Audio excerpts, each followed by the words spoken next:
Hi, my name is Josh Payton, and I'm the president of the Veteran Golfers Association. I would like to take a moment to personally welcome you to our VGA family. As a VGA member, you will have access to over 300 local golf tournaments per year to compete against other veterans and their family members. Additionally, you will have the opportunity, like thousands of other VGA members nationwide, to qualify for our national championship each fall. This experience would not be possible without our sponsors and the tireless dedication of hundreds of volunteer state and regional VGA directors on your behalf. So please thank them for their hard work when you get the chance to do so. Although the VGA is a competitive golf league, the spirit of this organization is more about camaraderie than it is the competition.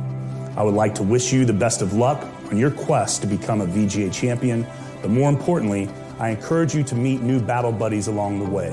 While you're out on the golf course with other VGA members, take an opportunity to shake their hands and thank them for their service, like I'm taking this opportunity to thank you for yours. Again, welcome to our VGA golfing family. It truly is more than just a game.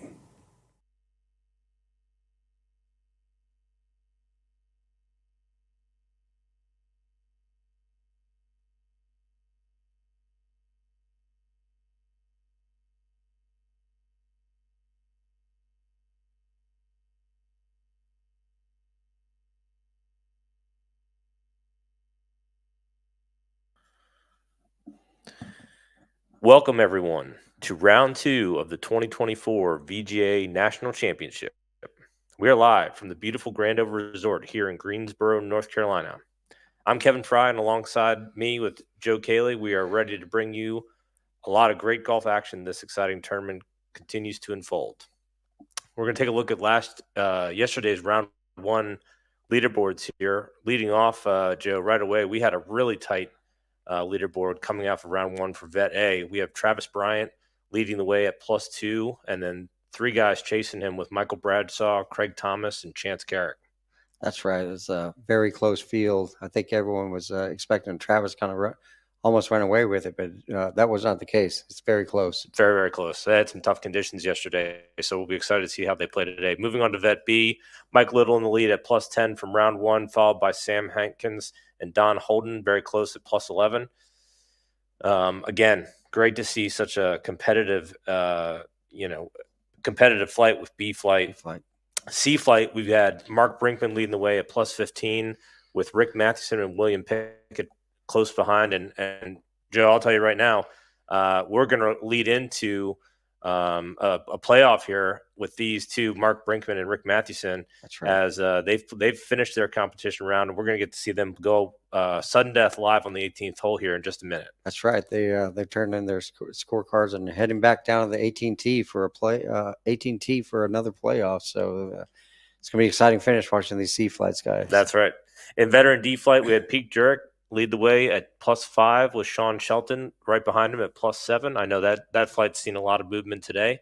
On a ladies' side, Anna Walker has been absolutely phenomenal this entire event. She was leading the way at +5. In female V, Liz Breza, +14. Karen Griffith at +17. Cheryl Stamp at +17, so another competitive flight there. Veteran female flight C, Elizabeth O, +23. Amy Thompson one behind at +24 with Stephanie Welch coming in at third at +14. Vet D, Brittany Linville at +2. Tracy Williams at +5. Wounded Vet A, Billy Hinonos, a veteran of one of these events, leading the way at +2 from round 1 with Matthew Spang close on his tail. Veteran flight B, Jesse DeRees, and then Christopher Bain following him. That's a bit of a runaway there. Yes. Vet C, Elder Sadler at +10 and Jason Polk following him. John Berkshire and Tim Malakowski are 1 and 2 in Vet Flight D, Wounded Veteran Flight D. And then in Family Vet A, Casey Tooley, great player, +10. Rough day yesterday with the weather, but he's leading the way. Family B, Casey Melton's leading the way, tied with Brandon Loudermilk at +15. In Family C Flight, in the net division, Drew Foster, one of our own son, leading the way at -5, having an absolutely phenomenal tournament. 67. And 67 on very tough conditions. Female family flights, Stephanie Stollenberg leading the way +8 with one person, Deborah Bryant, on her hails at +9. So the players are going to be playing the 18th hole today as they come up, and we get some of our programming coverage started here. This is a par 4, long par 4, goes back up the hill, very picturesque. Tough par 4, Joe, as a closer. You like to see a challenging hole for folks when they come in to the clubhouse. It is, and then with the change of weather, obviously yesterday was really wet and soggy, and today's it's been dry all day. The sun's been out most of the afternoon, so it's like tales of two courses, right? Yeah. So as we see our competitors making their way back over to the 18T, and you see most of the other groups finishing up. This is going to come down to another exciting finish here, for our 2024 VGA Championship. Now our female A flights, they're still coming. They're still playing through the course, and as well as our A flight men. That's right, Joe. Today, the way we ran the event, we had most of our players shotgun start at 9 a.m. After a wet round 1, as you said, Joe. So they were happy to be out on the course with some sunshine. Most of them are wrapping up. You can see now a lot of two of the players who are competing for the sudden death playoff, and Betsy headed back to the tee box. But right behind them, as you said, Joe, will be our overall championship flights with our ladies' flights coming in first.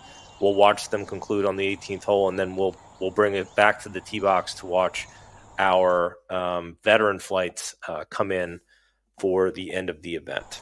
Yeah. So Kevin, it looks like for veteran C flight, we have a tie right now, right? So you have a Mark Bringman, Idaho, from U.S. Air Force, and then Rick Matheson from Virginia, Navy veteran. Both of those were both players at +28. Yep. And I actually got to see some of these guys out earlier in the day when I was riding around the course, and we talked about how hard the greens were, even in wet conditions. And today with some sun, they're still hard. Yeah. Those greens are harder today. I will tell you, speaking to some of the VGA staff that were responsible for course setup, yesterday was meant to be a challenge. They were out there, tough pins, tucked away, made the players go out and get it. Today, a little bit easier, try to encourage some scoring. Seems like we've seen that. You can look at Rick Matheson here, tale of 2 rounds, led round 1 with an 89, 6 shots better today to get himself into a playoff with Mark, who was very consistent. I got to give Mark a lot of credit. 87, 85 on a tough course after 2 days. Very, very good.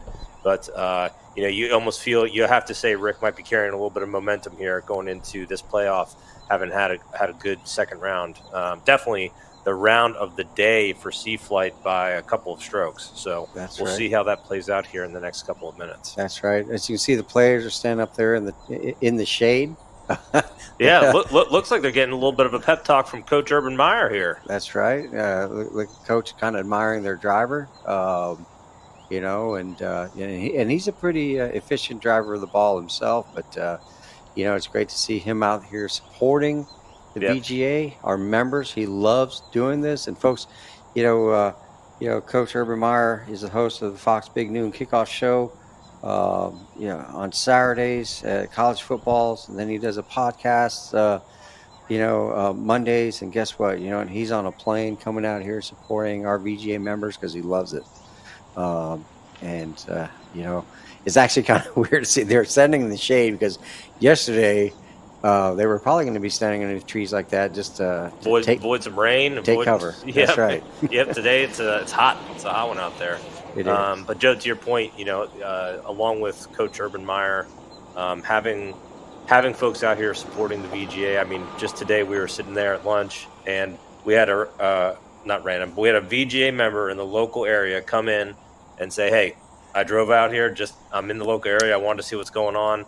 Right. It's great to see that. That's right. Mr. Don came in with crutches. Yeah, came in on crutches. That's right. He's having hip replacement surgery 1st of October, but he had a chance to meet him earlier in the spring at a North Carolina state event that the VGA North Carolina hosted, and like you said, he knew this was happening right down the road from where he lives, and he just wanted to come and see it and be a part of it, you know, and take awesome. it all in. Yeah. Yep, awesome. So as you were saying, along with our volunteers and our sponsors, we also want to take just another second to thank all of our sponsors, particularly our lead sponsor, Navy Mutual, for being out here, being involved with us today. Looks like we're getting ready to do a coin flip for the first tee, but without folks like Navy Mutual, True Timber Cambo, Raymond Wild Watches, and Wyndham Hotels, this event is impossible. That's right. Here at the Grand Over Resort, the staff, the management, the golf, the golf course team here has been tremendous. Very welcoming, to our players and all of our guests. This is a tremendous opportunity. I know so many of our members have enjoyed their stay here, and looks like we got our first competitor walking over to the tee box. Yeah. So just a little bit more about this hole. As our first competitor, Rick Matheson, is going to tee off first here. They're playing from the blue tees today, which is approximately 6,300 yards in length for this tee box. They're looking at a 395-yard par 4. The big thing here, Joe, is they've got to be aware of the bunkers down the left side of the course, of the hole. I think most of these guys can carry it, but then on the right side, they've got thick Bermuda rough and additional bunkers that they need to be aware of. So they're looking at anywhere from a 230 to a 250-yard carry is probably being ideal. Yep. And we'll see how Rick tees it off here. That's a great look. Great look at Rick's swing here. And he is off. That looks like a bit of a pull swing, if I were to guess, but he's picking his tee up pretty quick. That's right. But the key. He's in the fairway. Maybe not as long as he would have liked, but I think that's a great start. Exactly. It's in the short grass, and fairway's dried up a little bit, so that's good. Yep. Okay, now we're going to take a look at Mark here, see how he does. Mark Brinkman. Nice swing. Very nice swing. Also looks to be maybe down the left side a bit. See how this turned out. Yep, both in the fairway. Great shots for a high-pressure situation from our two veteran Sea Flight competitors who are in this sudden death playoff. And, Joe, I mean, if there's ever tension in any swing, it's this one, because these guys know what's on the line for them. Not only the national championship trophy, but a lot of other great things from our sponsors and from the VGA programming, like getting down to Augusta National to see the Tuesday for the Troops event. That's right. And, they've already played a full 18. Yeah. Right? Now they got to go back and do it again. Do more. Yeah, that's right. So, as they make their way up from the tee box here.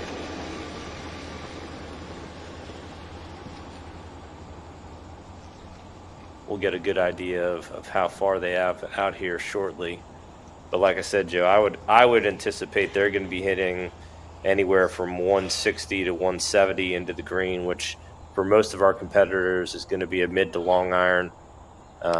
You can see here we got one of our competitors. Looks like he's towards the back edge of the fairway, which would be an even longer shot, talking closer to 200 to 215 yards, coming into a very tough green, which, as you guys can see from the video here, elevated green. Because you're going up the hill here. Bunkers on the right, which the one bunker on the right is quite deep, and you've got a green that kind of slopes away from that bunker, which can be treacherous if you don't have your A game here. But looks like it's going to be Rick that will be coming into his approach shot first, as he's a little bit further back. Yep, there you go. You can see his ball there, kind of on the back left side of the fairway there. See what he goes for. Looks like he's pulling out a hybrid, maybe, Joe. Yep. Metal. Yep, some kind of metal of some kind. Now, listen. How would you play this shot? Having seen the course conditions and how hard it has been holding greens, even for guys who hit it high, I'd to me, probably want to hit it short, let it run up there. I would agree with you, Joe. And I'll tell you, not a bad strategy, especially if you feel that par or bogey could win it for you, right? Because keeping yourself out of that bunker and in a position to get yourself up and down with par or bogey could be a really, really good play here. So we'll see how Rick does first. Some players fear the hybrid. I think based on what I saw from Rick's swing this morning, he's got a lot of confidence with this club. So let's see how he does.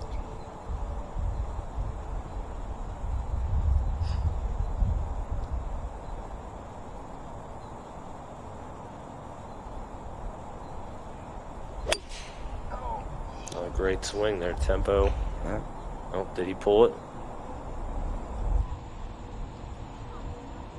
Pulled it left, it looks like. Oh, no. Maybe into the trees. Oh, yeah, that's a nervy swing there. Yikes. All right.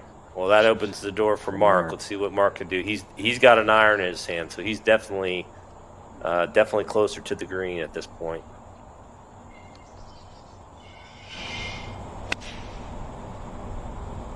Swings away. Let's see how this comes down. I'm staring it down as it comes in. And he's on the right short, but that's going to be great. That's going to be he'd probably get a putter on that, Joe. That's right. And so he, course, the last 2 days, he parted on the first day and bogeyed this hole, finishing up on his initial 18.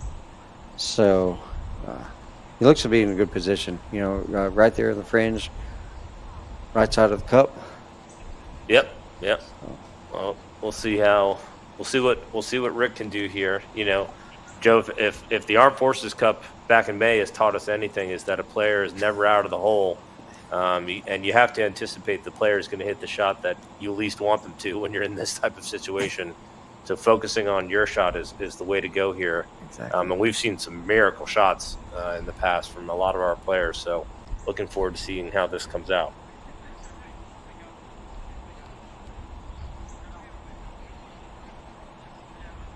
Looks like Rob Powell. Rob Powell, our Central Region Director, and Kerry Stauffer, our West Region Director, out there making sure that our playing competitors have eyes on their ball in this playoff.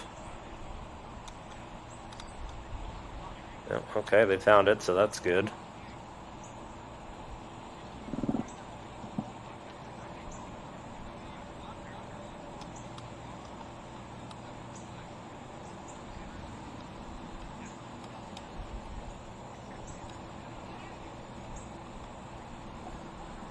Kevin, looks like Kerry Stauffer is deep in the woods. That woods. Oh, boy. And there looks like there's a lot of wood between that ball and the green. Yeah. Yikes. So Joe, coming back to your last question about how would you play this now? Now you're in trouble, right? You got a national championship on the line. You got a choice. If you have a window, do you risk it, or do you try to get back into play and get up and down for bogey? What do you think? Honestly, at this point, knowing if my competitor was, a foot on the fringe, it's such a tough choice. Yeah, look at I want to be able to hit it back up to the green. Yeah, that's a safe play. It looks like he punched out. I don't think it looks like he was even going backwards. Yeah, maybe. It looks like that's the only shot he had. Yeah. So okay. Well, listen, tough shot for him, but again, he's got himself back out. Looks like hopefully back on the fairway here. Yeah. And if he can hit a good wedge shot and hit a putt, he's going to force his opponent to make a couple good putts. That's so right. See how it goes. That's right. And one thing about these greens, they are new, and they have not developed grain yet.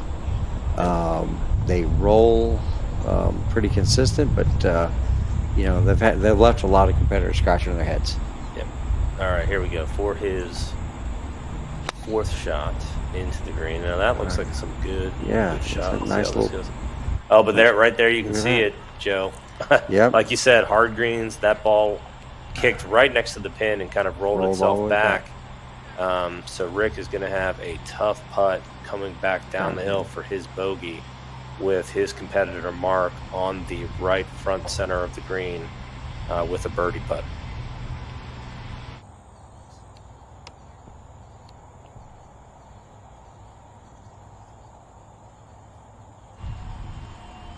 And here we go, wasting no time. Wants to close out this national championship as quickly as possible. Putts away for Mark. His birdie putt is going to get to about 4.5, 5 feet, it looks like. So he'll have that for par. Yeah. With Rick coming down the hill for a bogey. Let's see how this plays out. Walks up, mark his ball. Man, I feel the pressure, Joe. Yeah, I can hear your voice. Exactly. I was like, you know, he didn't overcook it. That's right. You know, so. But still, that's still a little. He's got a little bit of. That's a knee knocker. There. Yeah, it's a knee knocker. That's one Josh is definitely making me mark. Yeah. So. Yeah. See here too, Josh Payton, CEO, President and CEO of the Veteran Golfers Association, out on the green watching the event, which is great.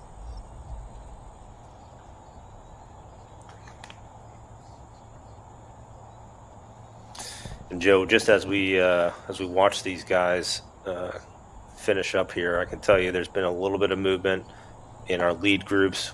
Travis Bryant playing well today, even through 14 at +2. Craig Thomas following him at +5. Also having a pretty good round, 2 over for the day. With Chance Carrick at +6 and HB Kim and Michael Bradshaw at T4 at +7. So still some golf to be played. I think they're about to run into a par 5. That can always change things. Great putt by Rick there. Really gave it a run for his bogey. That's going to be a putt for double bogey coming back up. And we'll see how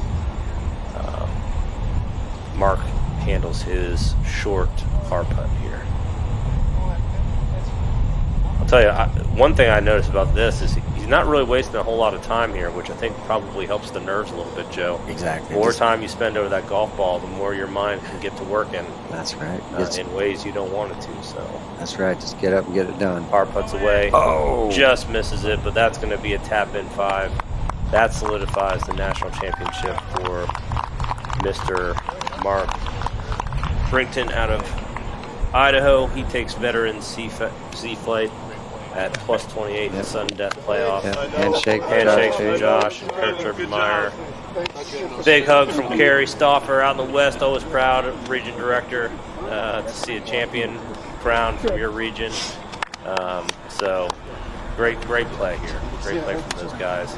Tough for Rick, but hey, one thing about these championships, Joe, is even if you don't get the result that you want, you can learn a lot from it. Playing back. That's right. That's right. You know, great game about golf, right? You know, you go tee it up again next week, and still enjoy this game. You know, and that's the exciting thing with the VGA. You know, this morning as I woke up, I saw some of our state chapters are, they're conducting tournaments, and so for many players, their season's already started. Get ready, yeah. And hopefully, we're seeing a little bit of inspiration here for those players out there looking to compete with us next year at the 2025 VGA National Championship. Right on the screen here, you can see a lot of players who know the other players and competitors. Really sharing in the moment for Mark and giving some hugs, and what a great way to end this. It is, so just saw a real quick glimpse of Mr. Billy Carter, University of North Carolina basketball alum, played back in the days with a very famous Michael Jordan. So awesome. And there he is in Tar Heel blue out here watching our VGA that's great. players wrapping up, so. That's great. That's great. Look at these guys celebrating. Yeah, awesome. That's phenomenal. It's one of these things.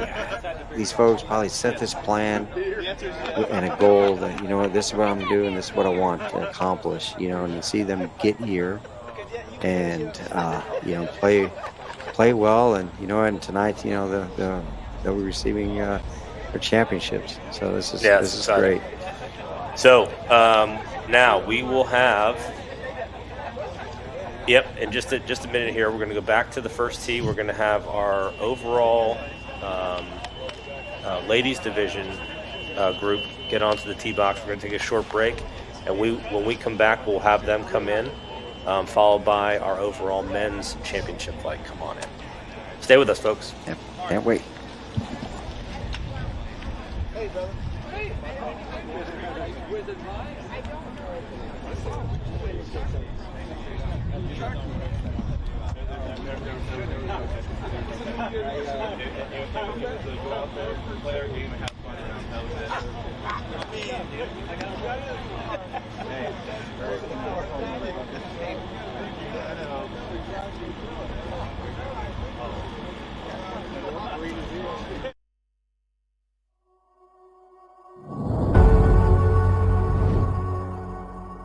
I think PTSD has a negative connotation to it. When you hear it, it just gives you a funny feeling. I think that post-traumatic growth is positive. It's a positive way to say that there's hope for these veterans that come back from difficult times and from hard experiences. I was injured on March 8th, 2012 in Kandahar, pretty early on, 18 days into my deployment actually, and stepped on an IED. I lost both of my legs and suffered a bunch of internal injuries, a broken pelvis. The legs are the most obvious injury, but the internal injuries were the most complicated and severe. So most of my military career was actually spent at Walter Reed in the hospital recovering. But I'm very proud I served and glad I served, and I'll do it again. Distraction is the biggest thing that golf really does. It focuses your attention away from your problems and back onto something constructive, even if that constructive thing is just going out and having fun. As soon as you start having fun again, you're really making headways into depression and PTSD symptoms. Right now, 22 veterans commit suicide every day. It's a staggering number. It's an epidemic. With golf and veterans, I don't know, like I said, I think it saved my life. So when I went in the Army, I did 3 tours in Iraq. So my unit, we did convoy security. 2007, we were out on a mission, and my truck was hit with an IED and caused traumatic brain injury to me. And then what happened?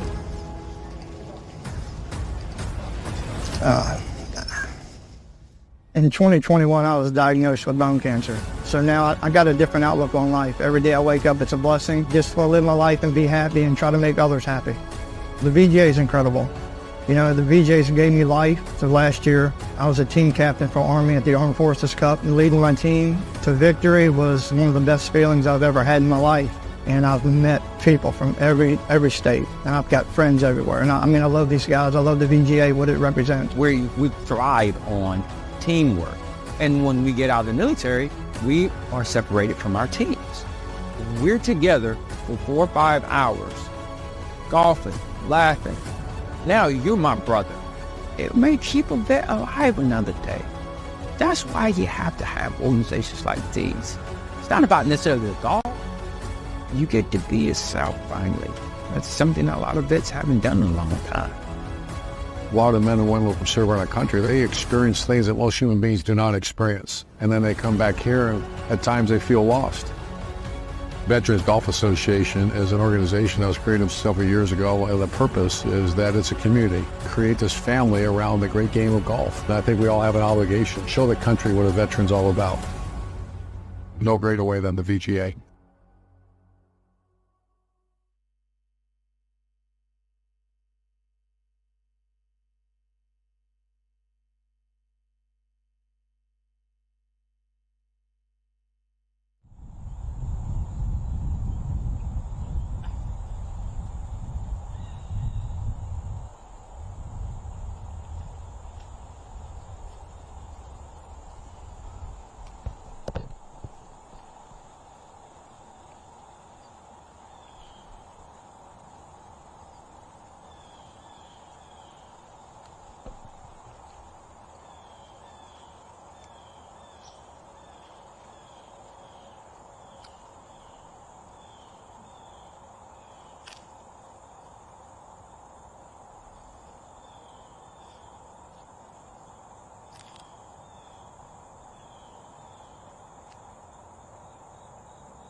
Welcome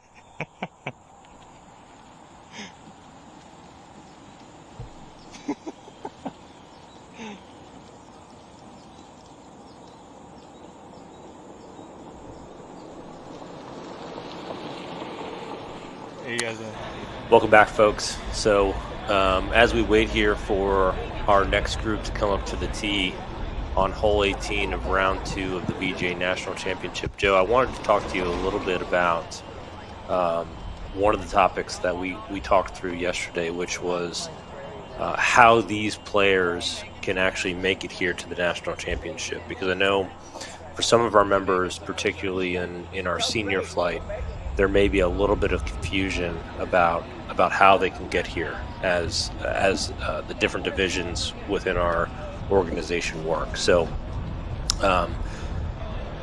for all our members out there, right, the base structure of things is they compete throughout the year, starting now. Our wraparound season has officially started. Correct. Regular season events happen throughout the country. And when a member starts play on September 1st, let's say they actually start on September 1st. They have a tournament on September 1st. That's right. They have 4 rounds to decide whether or not they are going to play in the veteran divisions or in the senior division, right? Correct. And so in the senior division, yep, that's for our members who are 50 years or older. There are different tee box accommodations, typically a bit shorter, just from a course perspective. And there's a different way that a senior can make it to the national championship than a typical, from a veteran perspective, right? So they will play all year in the senior division if that's what they elect to do. And then in July or August, Joe, we host our senior national championship. That's correct. That's this year was in Myrtle Beach. In Myrtle Beach, the die course, I believe. Correct. And that's a very similar to the national championship, 2-day event where the winners of that national championship are then invited to this national championship. So that's one route. And as Josh mentioned yesterday, we've expanded that a bit for next year. That's right. To allow more folks, which is great. Now, if a senior member wants another way to get to this national championship, they are also allowed to compete in the playoff system, state championships and regional championships. They just have to play from veteran teams. That's right. So what will happen is let's say we have a senior, 50 years old, male, competes all year from what is typically the yellow tee boxes, and he has a 10 handicap, right? When he comes into the playoffs as a veteran, he'll still be a 10 handicap, but that will push him back into a different flight where he will then play a different set of tees. That's correct. Yeah. That's correct. And folks, one of the better stories I have to say from this year is Craig Thomas, second in the overall championship division. I believe he's 60 years old, and he's swinging. I mean, just an absolute great couple of rounds here to be in second place for the overall national championship. That's right, Kevin. You and I, we watched him play a few holes yesterday, and he's probably got one of the smoothest swings I've seen in the field. Really effortless, and wow, he hits it long. He does. He really does. And I think it's a testament to the fact that players of all ages are able to compete in the different divisions, should they choose. But we do have the senior divisions available if a player feels like they need a bit of a different tee box accommodation. So lots of different ways to qualify for this event. I have the pleasure of hosting the senior qualifiers that get the folks down to the senior national championship. That's one of my favorite events that happens early in the year, from a schedule perspective, typically in the June timeframe. And so to have that opportunity and then roll right into the standard playoff system as a second option, just a lot of great options to get to this national championship. Correct.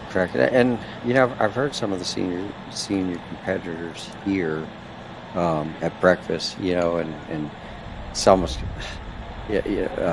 funny to hear them talk about, they almost like they've got another option of being able to get in, you know. But at the end of the day, you still got to play good golf. Absolutely. And you know, the last thing we'll ever say about senior golfers, don't ever count them out, boy. You know, again, Craig Thomas is a great testament that hits it long, very accurate. If I remember correctly, Joe, we saw I think he was over 70 at Plainsfield and Baltusrol when B-Flight. That's if right. I remember correctly. Yeah. And his message to me when I spoke to him after that event was, there's a lot of different aspects of the game of golf, to include things like course management, where maybe you don't hit it as long, but if you understand how to control your game, you can really be competitive, which is really cool. That's correct. And today I had a chance to as I was riding around, just kind of shifting gear to some of our female competitors who may not hit it long, but their course management, you can take notes. A lot of players can learn a lot from these ladies. Just, they play to their strengths, right? And it's course management, and they, I think most of them probably could play with a half set of clubs, because they just, it's like these go-to clubs, and right, they're in it. Our female A flight, Anna Walker. She's kind of like that. She's just so extremely consistent. Yeah. Yep. So looks like we are getting ready to start our coverage of the ladies group coming up to the tee box here. Just a quick recap of other flights that are getting ready or have already come off the golf course. In veteran B flight, Michael Little is going to take the B flight national championship with a score of +6. Great couple of rounds, 82-78 for a total of 160 out of South Carolina, representing the Navy. Great win for Michael Little in the South region there. Veteran C flight, we just saw Mark Brinkman take the championship in the sudden death playoff. Great play from him, very consistent. I'll move over to the veteran D flight here in just a second. Let me pull it up for you guys. Right now we've got David Clucky from South Carolina again, +14 in our net flight, 80-78, great win there. Very tight competition there. Yes. We have David at +14, Pete Jurisic at +15, Eric Royan +16, Todd Wickman +17, and Sean Shelton at +18. What an incredibly competitive flight for veteran D flight there. Moving down the list here, wounded veteran A flight, Matthew Spang, Colorado, representing the Army, +8. Yeah, and Matt had to get in through a sudden death playoff at the West regions. So congratulations to him. 2 rounds, 76-76. Great playing from Matthew Spang.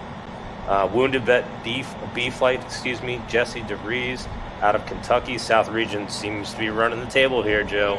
-3, one of the only players that we've seen in red numbers in any of the flights. 70-71 over the last 2 days. Great play from Jesse. Wounded veteran C flight, Eldred Sadler from Michigan, takes it +14, 82-76 over the last couple of days. Great play from him. Wounded vet D flight, John Berkshire, +10, 79-75. And Colonel Berkshire has been with the VGA since the beginning. So it's fantastic to see. Yeah, outstanding. Let's move over to the female flight, Joe, and I'll start. Like I said, right now we've got the ladies' lead flight, the overall female flight. Anna Walker got a commanding lead at +10. She is leading Laurel Gill by 12 shots coming into the 18th tee. We'll see them come up here in just a second. Moving down to the female veteran B flight, Cheryl Stamp is going to take that from North Carolina. Great to see a local girl take that. +27, 89-82 over the last couple of days. Great play from her. Female veteran C flight, Elizabeth O from the North region, representing the Army. I got to see her swing at the region championship. She's got an absolutely gorgeous swing. 95-95, extremely consistent for +46 over the last 2 days to take female veteran C flight. And then as we move down into female veteran D flight, it will be Tracy Williams at +4. unbelievable round today. Went from 77 to 71 to take the championship at +4. So congratulations to Tracy. And finally, in our female family flight, Stephanie Stolenberg will take that championship for Florida from the South region in the Marine Corps +17, 80-81 over the last 2 days. Coming back to our family flight, in family flight, we have Casey Tooley out of Kentucky, 82-75 for a +13 total to take it for family A flight. Jordan Crawwell out of Ohio, +24, 89-79. 10 strokes better today. Wow. To come back and take that by 2 shots over Casey Melton. What a great round that is there. And then in our last flight here, family C flight, Drew Foster, 67-69 net for a -8 and a 17-stroke victory. That's going to hit close to home here. South region, and as we said earlier, son of our own, Danny Foster, representing the Army as a family member. Really great to see, Joe. I saw Tammy Foster at lunch earlier, and she was super excited. Said she taught Drew everything he knows, held him as a baby, put his first club in his hand, and Danny's going to want to take a lot of credit, but I think Mom is the most proud out there. So, very proud. Grinning. Had to explain her the rules a little bit, but that's okay. Doesn't matter. Son still won the championship, so that's good.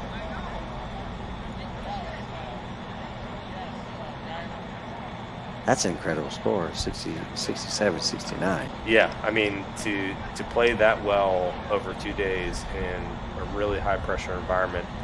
And Danny was telling me, to be fair, I mean, Drew has been working extremely hard on his game, but oftentimes the work you put in may not always show up at an event. To have it show up over 2 days is just fantastic. Exactly, especially out here with 2 different playing conditions, right, weather-wise.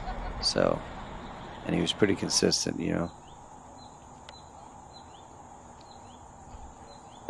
All right, looks like we've got some players making their way to the tee box here. So we'll get you some information here shortly on who we have.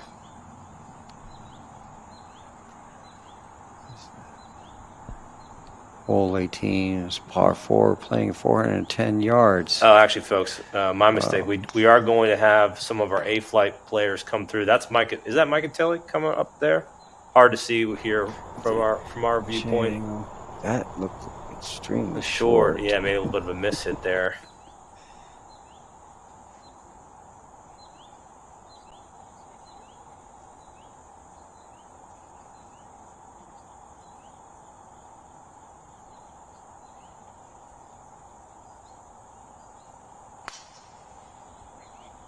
That's a nice swing. He likes it. He's picking his tee up immediately. Let's see how this goes.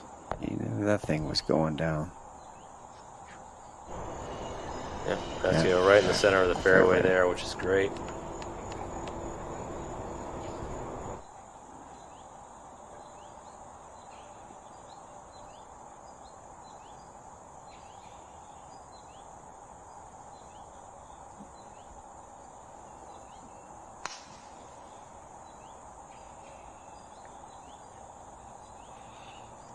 Staring it down, going down the right side into the trap. That's going to be a tough way to get out there. I don't know. I'd be a little nervous going in there wearing white pants.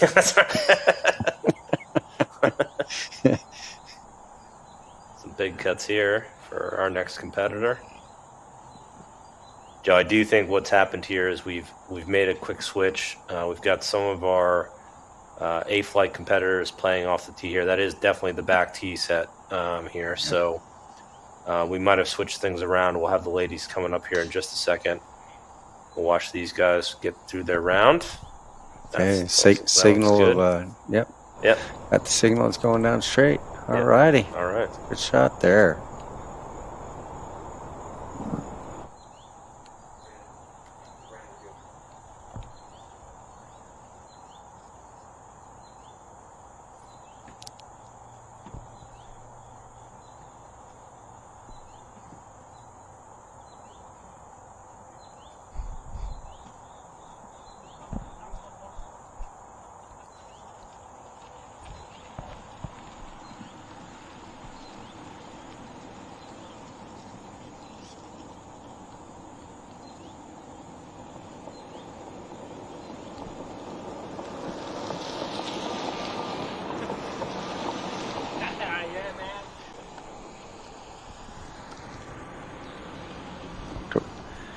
Keep it. Joe, listen, these guys are maybe not in contention right as they drive up to their second shots, but they're still having fun. Having a great time. That's looks right. like they're having fun. That's right. And listen, that's what this event still remains to be about, right, Joe? It's correct. A lot of these guys are extremely competitive and they want to win, but they've also brought really positive attitudes to the golf course. And if they can get out there, maybe not having a chance to win, but still have a great time and play their best, you can carry that momentum into the start of the next season. So see who we've got here. That does look That looks like Micah, right? Micah Tilley, one of our past champions. Yep, very first champion. Yep, he looks like he's maybe swinging a little hesitantly there. I wonder if he may have hurt himself today. He's walking a little funny there. It got a little limp like myself, so Yeah, a little bit of a pull. Yeah.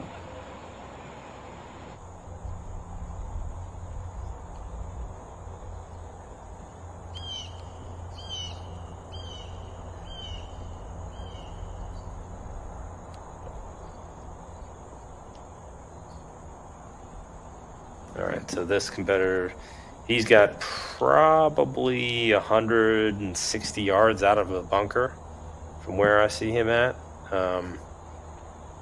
That's a tough bunker shot, Joe. I'm sorry. Yeah. Even a pro would not be. I mean, there's some trees that come over. I mean, just an extremely difficult shot.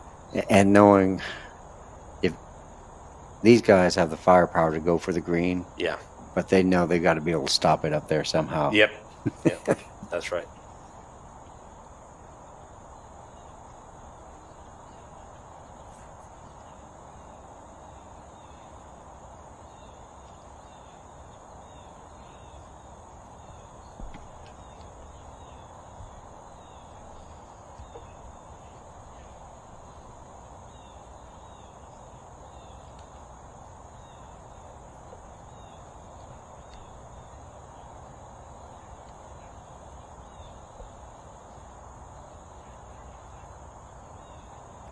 Okay.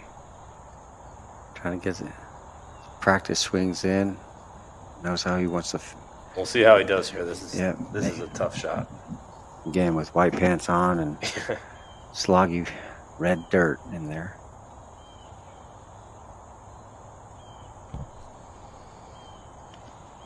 Oh yeah, and see that's one of the toughest spots here with those bunker shots is you gotta weigh the need to get onto the green with just getting out of the bunker, and sometimes folks take just a little bit too much club, and you end up thinning it into the lip of the bunker there, making it a very difficult third shot. But on the bright side, he's out. He's out. Yeah, at least he's out. That's right.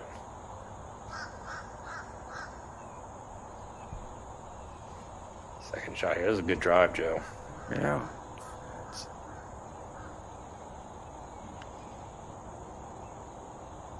Oh, look at that. He likes that one.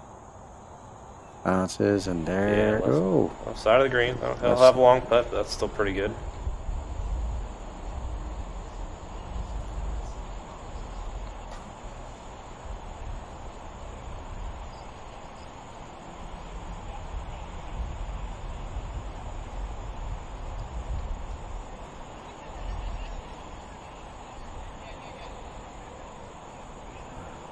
Looks like Mike is standing over there in the wood line. Yep.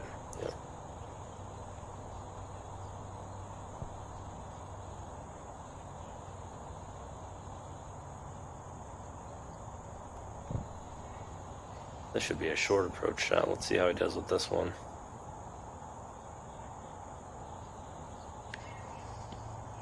Yeah, kind of a sawed-off swing there, trying to bring it in low, maybe get some spin. Oh, yeah, got that one to stop. A little bit shorter than he would have wanted, but that's pretty good. Good job. Give himself a nice look for a good putt there.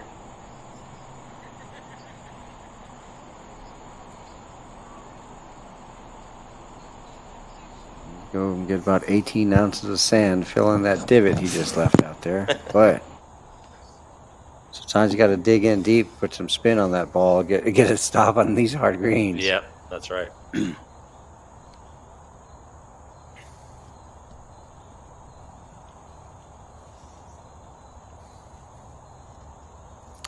So, Joe, as we wait for these players to get up to the green, Can you just remind the folks at home, kind of how the championship will conclude and what they can expect tonight? Because we will have another live stream later tonight. That's right. That's right. So obviously, as our competitors finish up their round today, they'll obviously, given their handshakes and whatnot, they'll get a chance to go to get cleaned up. They will have a champions dinner this evening, where all of our champions will receive, obviously, the championship trophies.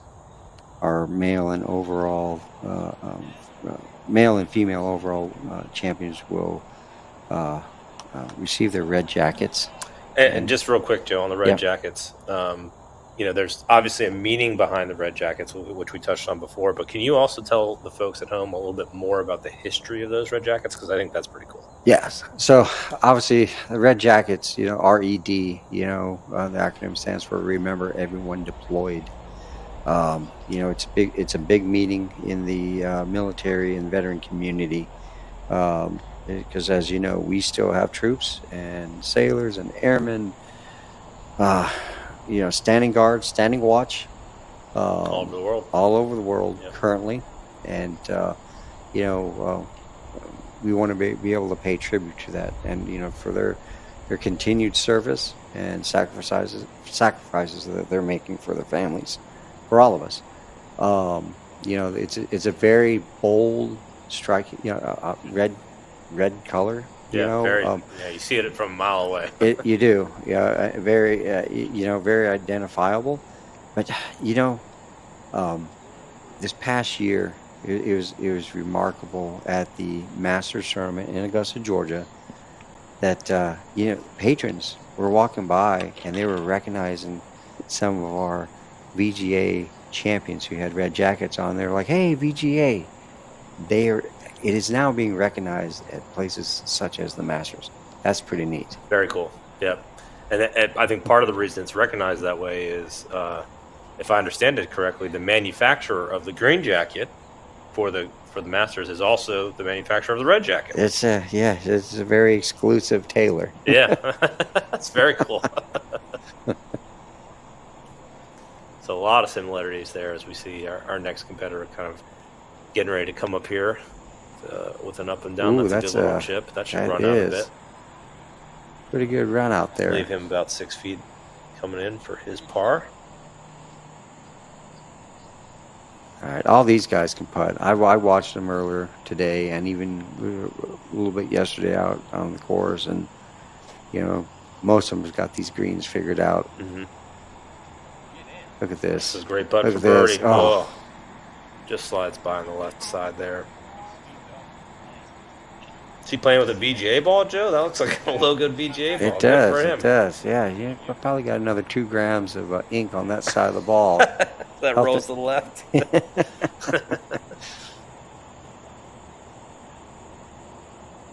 we got to thank our partners at Strixon for providing these wonderful logoed golf balls throughout the last several years, and obviously it's a great brand awareness piece with the golf balls for many members that spray them in the woods or somewhere.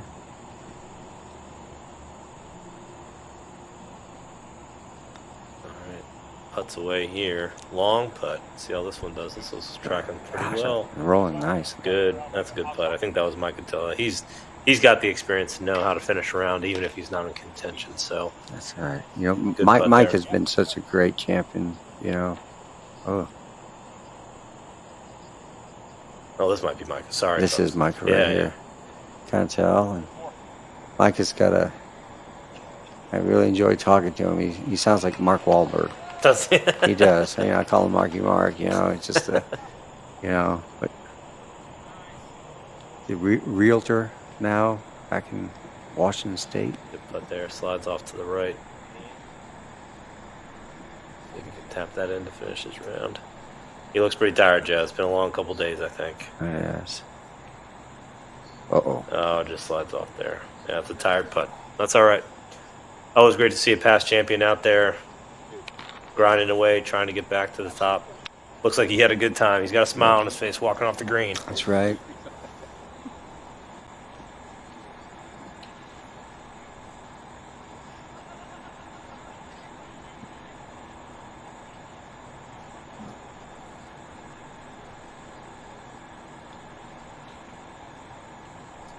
Ooh, a lot of burnt hedges here. Perhaps this pin location is confusing some of these guys. You can thank your regional directors for setting up these positions. So, Oh, see, boy. there you Yeah. go. All right, and Kevin's one of them.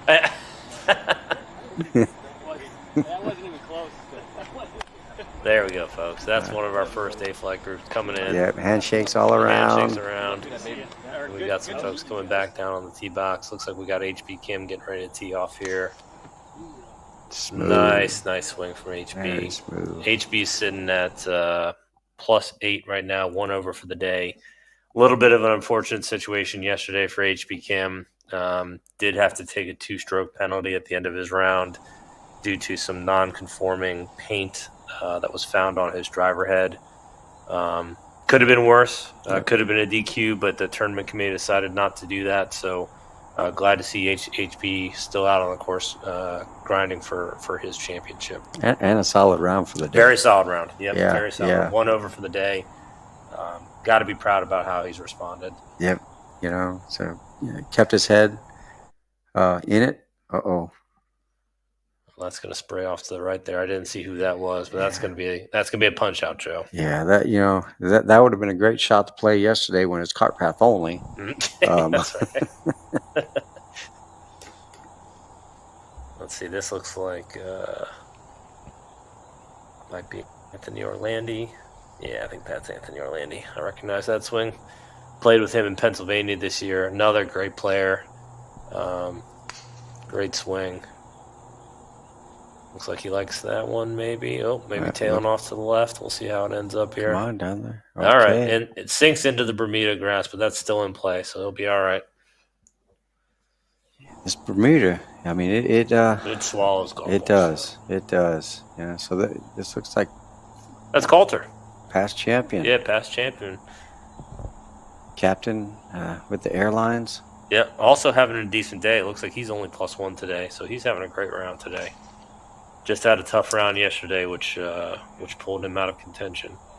But nice swing, right down the middle, walking away from it. So we'll see how they come into the green here in just a couple of minutes. Yeah. Coulter won at the Greenbrier Championship. Yeah, it was fun to watch him at that championship, Joe. Put on the the red jacket. And that was a great venue. That was really the first time I got a full taste of the national championship from a perspective of being, part of the event from a volunteer and helping set up. Definitely. And, as Josh alluded to yesterday, one of many great hosts, along Exactly. with Plainsfield, Baltusrol, the Olympic Club, Yeah. here, Grandover Resort. The BJ's been very, very lucky to have these hosts. I've heard several players even comment that they'd love to be able to see us return there to West Virginia and the Greenbrier. It's obviously a very iconic venue in golf. Yep. And wonderful amenities. The course was played very fair. However, I do know that West Virginia VGA chapter continues still using the Greenbrier. Yeah, for we still some host. events. We do. That's correct. We still have events. We've had an event there the last 2 years where the members get to go out and play the championship course, the Old White course, and then the Meadows course, which I think is actually an equally interesting and tough challenge from a golf perspective. But like you said, to be able to stay there on property with the casino and the other amenities, just such a nice benefit for VGA members. So before we started the broadcast, I met a retired Vietnam veteran in the parking lot, and he was asking me about the VGA. And he lives here. he's a member here, and Oh, okay. asked about joining, and when I started explaining to him the venues that we play, the Greenbrier is obviously on that list, and he was blown away. And this fella takes out his phone and pulls up the page, and he goes, "I'm going to register." Fantastic. I started mentioning obviously the Greenbrier, but like Bethpage Black, which Yeah. they're in your region, Yep. and it seems to be one of those events where as soon as you guys put it up, Sold out in about 10 seconds. exactly. Yeah. Yeah. Exactly. It's almost, I think you guys need to just start doing a lottery. That's right.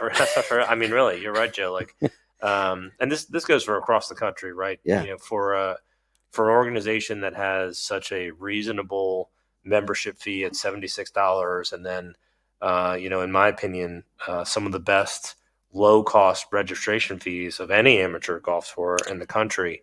Some of the access that our members get to courses, not only here in the South region, but the North region, Central region, and West region, is absolutely outstanding. Like you said, we've had events at Bethpage Black, over in Kohler, Wisconsin, at Whistling Straits, and Black Wolf Run. I know they've been out there. French Lick, Indiana, at the Ross course. Aaron Hills. Yep. And I think that course list is only going to get better as we press forward into our 10th year here. So let's see, Anthony Orlandi, tough spot for him to be in that Bermuda rough. I think he got the ball down the hole ways, but still kind of in that rough. So he's going to have a tough third shot in to get up on the green there for his par. Gosh, it's hard to believe you see leaves, on the ground in the fairway. Yeah. So yeah. There we go. There's Coulter. This is a great view here. Coulter's got a great swing. Yep, great swing, guy. So look at that. Ball's away. See how this comes in here. Great shot. Middle of the green. Look at these guys. Yep. Able to control their spin. Yep. HB Kim is next. He's got, at least we can see the ball here in the rough. Yeah. Joe. So that may make it a little bit easier for sitting him. up, but gosh, I'd be worried, looks like he's changing clubs. He might be clubbing down because he knows he doesn't want to catch a flyer. Yeah, I was just gonna say that. That ball's sitting up in the Bermuda like that, unless he plans on playing a bank shot off the sponsor boards in the back. That's right. Another really nice looking swing here. Smooth tempo. Now this one ends up. Oh, there you go. There's the flyer. Looks like it caught. Oh, well, he may have gone for the back shot there. He's going for it. Yeah. Yeah, gosh. Right off the back there. And what a great view from the fairway there, And these guys are standing back there. You got the big LED scoreboard. Yeah. Pretty big gallery gathering. Yep. Out there too. They see where they're at. These guys are so close, bunched up. And they all want to go for it. That's right. They're competitors. That's right. Yeah.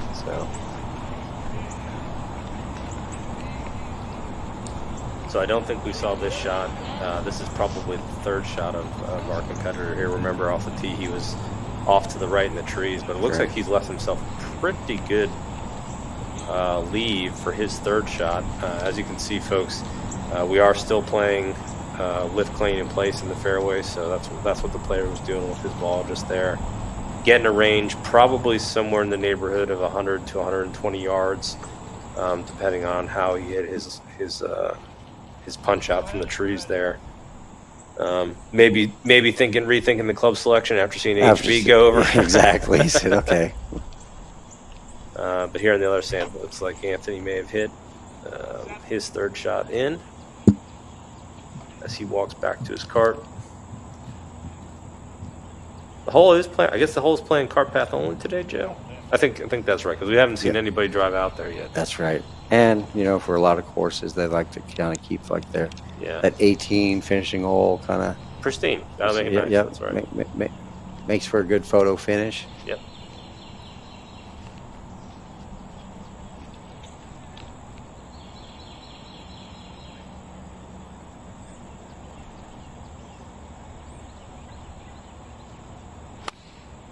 Great view here. Nice, That easy is. swing right there. That could be close. Let's see how it goes. Oh, Great shot. That looks like it's stuck. yeah. One of the first ones today we've seen do that. That's going to leave him about 10 foot for his par. Anthony Orlandi going to come in. Little chip shot there. Oh, and that's going to go over the back. Hang up in the rough by the sign. Ooh, that's going to be a little testy chip back down the hill. Yep. Got a bunch of people leaning over the sponsor boards there watching you. All right. Yep. So makes it tough, Joe. And like you said It earlier, is. after a long day of golf, you may not be as committed to shots, and you may be a little bit tired of being on the golf course. So yeah. we'll see how that affects these guys coming Yeah. in. But I mean, kudos to all these guys for putting in their best effort on a tough couple of days. So look at this. You know, players walking up to the 18. Right. You got the standard bearer walking up the green with them. You know, I hope these guys, you know, are able to take a deep breath and take it all in. Yep. You know, because I guess it's one of those best walks in golf. So.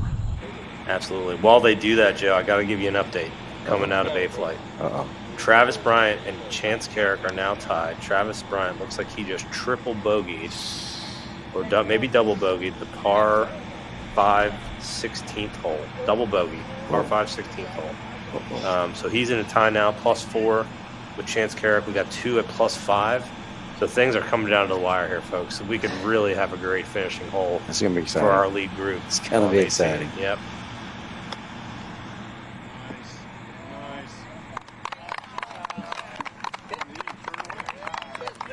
HB. that's a good shot. That is. Got to be real pleased. Yep. That one. Anthony's going to come up here. Oh, that's a really nice shot, Look at too. these Landed it guys. softly. Exactly, with the gallery behind them Yep. at the arm length, right? So. Joe, I'll tell you what. When I got to give a lot of credit to Anthony here. He played his tail off at my regional championship. You know, he ran into a buzzsaw with Travis Bryant being there. Travis shooting 12 under over 2 days. Yeah, that was. But both him and Craig shot, I believe, 1 or 2 under par. I'll have to go back and look at the scores. But I mean, just really great golf. And again, high pressure environment, right? Yeah. You know, a lot of folks may not get into the national championship, but you can feel the pressure when you're playing those state and regional championship events. Yeah. Just like here.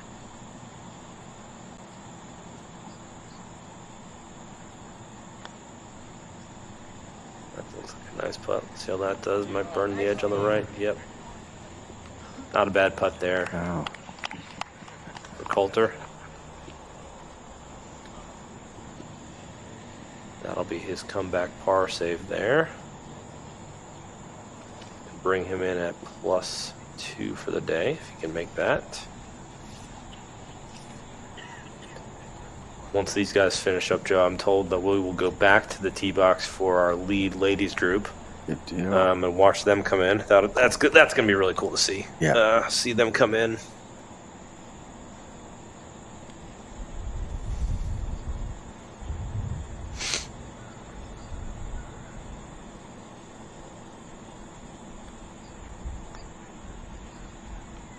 Nice putt there. That's got it. Oh, Great putt. finally. Great You way. can see a There good we one. go. Yeah. Little tip of the cap. Yep. I think that might have been a par save. Coulter, I think, is going to come in here, get his round over with. Oh, no, he's just moving out of the way for Anthony to finish up here.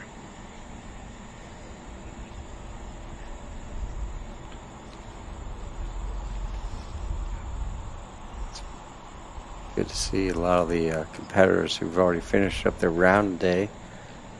Yeah, standing back and Yeah, enjoying the golf. that's right, cheering on some folks and Yeah. welcoming them when they come off the green here. So, Solid putt from Anthony. That's a good great way to putt. finish. Yeah, we'll be happy with that one. Yeah.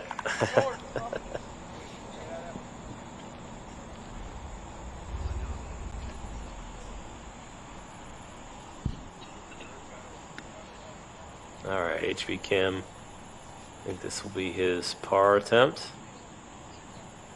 Let's see, yeah, par attempt, I think. And he drains it. Great putt. I think we'll be seeing more of him, Joe, in the coming years. What do you think? I definitely feel that he's got a tremendous He's got swing. the game. Yep. A lot of power. Yep. And a great head on his shoulders. You know. There's Colton for his bar as he finishes up past champion. Yep. Great rounds from these guys. Pleasure seeing them play golf here over the last couple of days. Looking forward to seeing them again next year. A lot of smiles. Love to see the smiles, Joe. All right, looks like we're back up on the ladies' tees here. Right, yeah.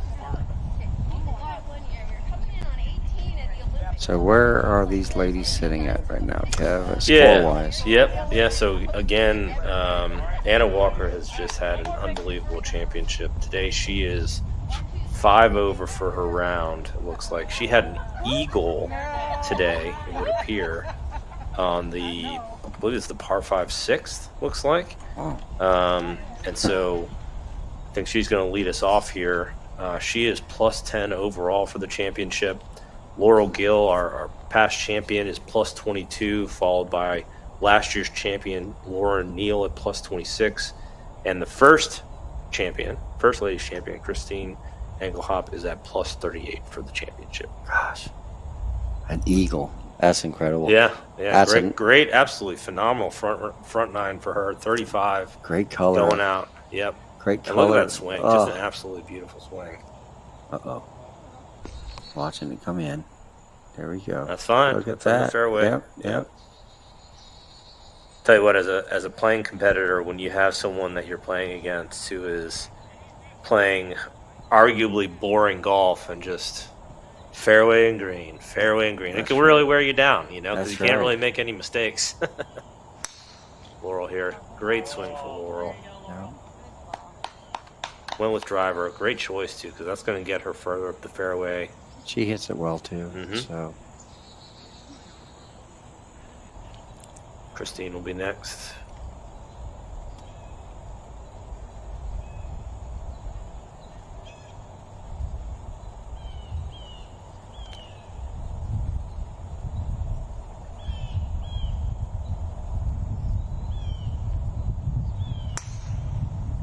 Oh, that's a good drive.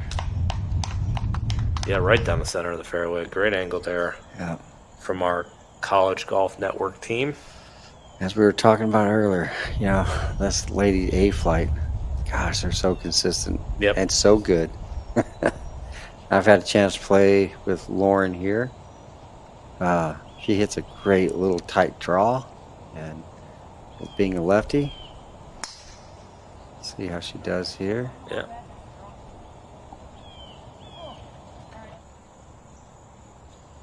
Like you said, Joe, one of the great parts about watching the ladies' game is it is a different set of strategies that needs to be employed from their perspective. Certainly, if they have the power to get out there as far as they can, they do that. But like you said, a lot of the times they're thinking through their club selection a bit more.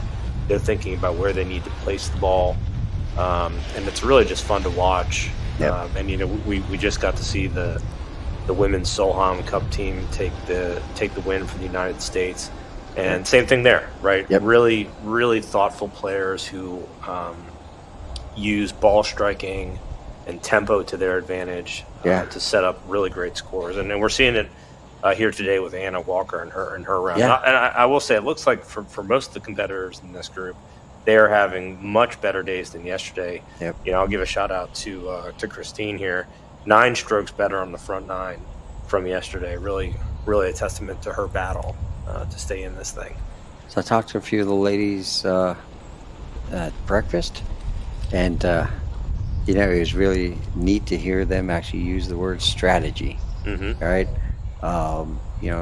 Hearing that come out of their mouths, I'm like, okay, they've definitely got a plan. Yep. And they don't get too flustered. That's the neat thing about the ladies that play here in the VGA, and especially this A flight division.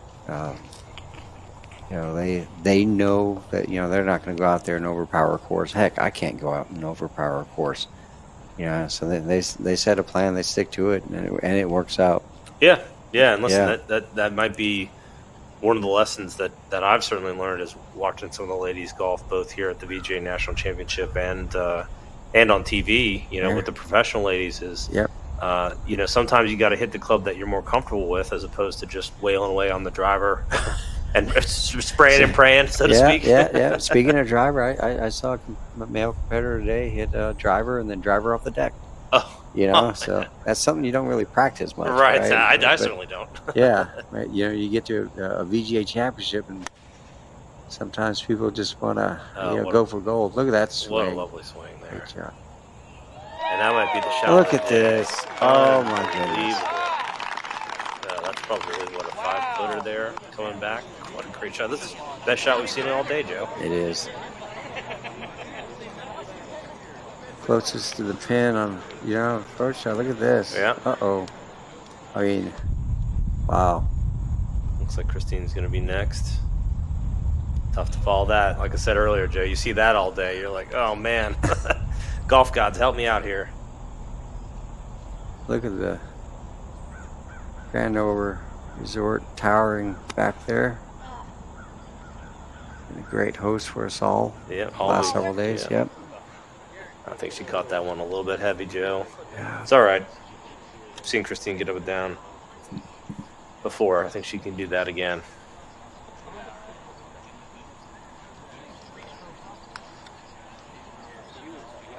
All right, Laurel's going to go next. Our champion from the old white course with Coulter. That's correct. Yep.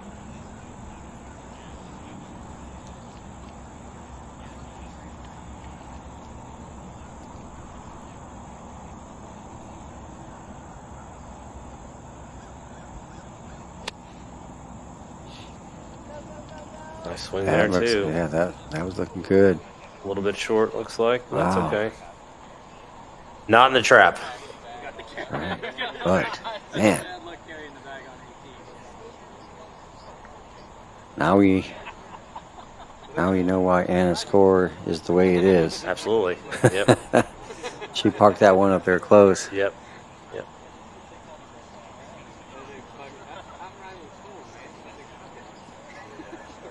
And we can see here we've got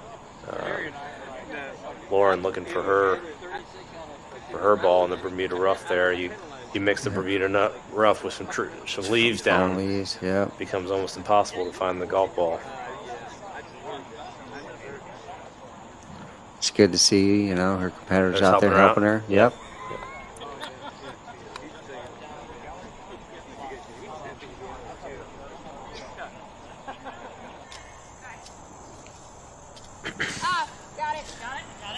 Joe, I'll tell you what, man. Looks like they found it, so that's good. That's good. Our veteran flight, overall champion flight, continues to move around. Just an update for the folks at home. Craig Thomas moves back into a tie for first place with Travis Bryan after birdieing the par 4 17th just now. They're both at +4. Mike Bradshaw and Chance Carrick are right behind him at +5. And HP Kim, as we just saw, finished up at +8 with a round of 73. So we'll tune into them here just a minute. But for right now, we're having a look at Lauren coming into the green here.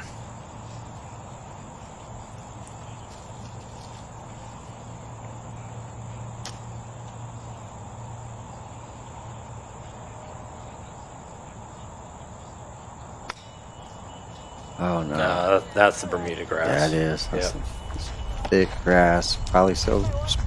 Grab the club face. Yeah.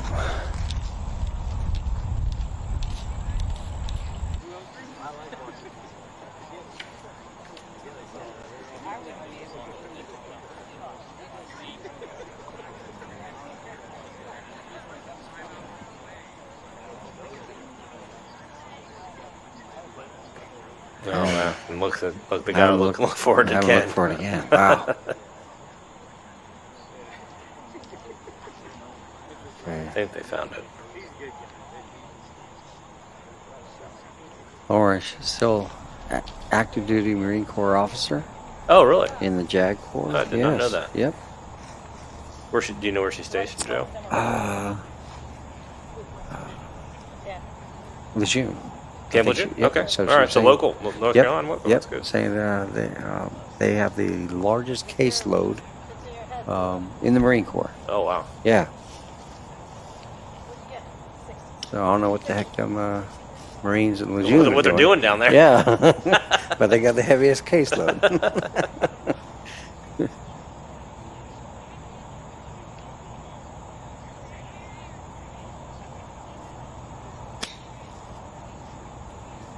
Punchy shot there from Lauren. That's Oh, going to look run at up. this run up. Oh, Come on. almost hits the cup. She'll have a tough up and down there. She's going to hit a soft shot because that green runs away from her. Christine coming up with her third. Oh, look at Great that. shot from Christine. Gosh, these ladies. She'll have a 6 or 7 footer for her par. Right.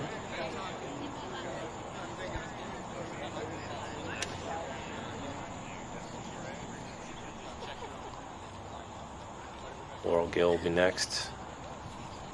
This will be her third shot. I think she's just in the Bermuda rough off the green there, so this might run a little bit. Let's see. Oh, fantastic. Yeah, fantastic shot there. She'll have 5 feet for her par. These ladies' short game, phenomenal. Mm-hmm. Phenomenal.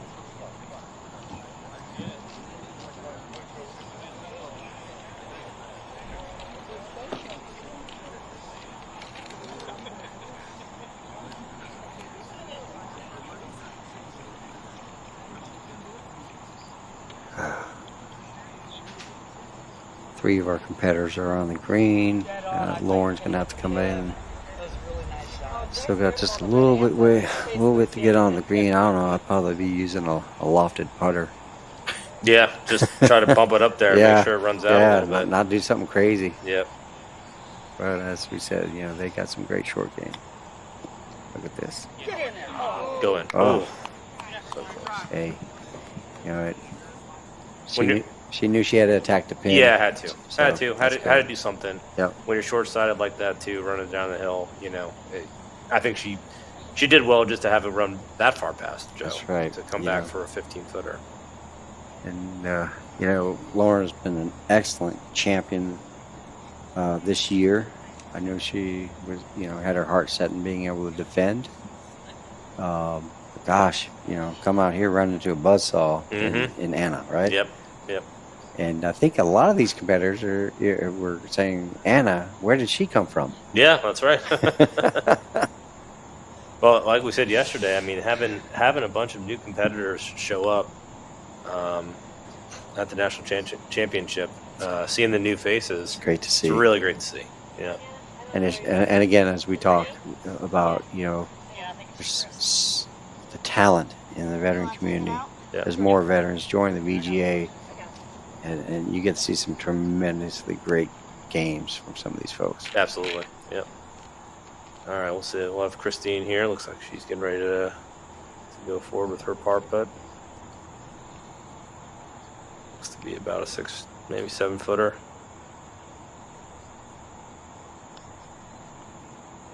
That's the way, and Good she gets putt. it. Look at Yeah, that. what a great way. Fist pump. Fist pump finish Yeah. there. Yep. Walking off like a true champion. True past champion. Yeah. That's right.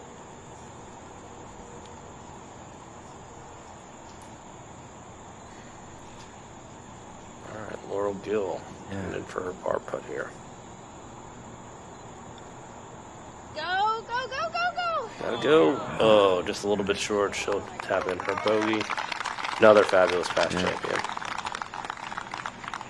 Looks like Lauren wants to get out of the way of Anna here. That's right.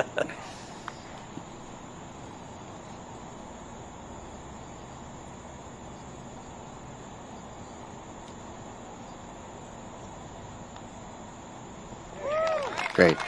Way to finish that. All right. For birdie.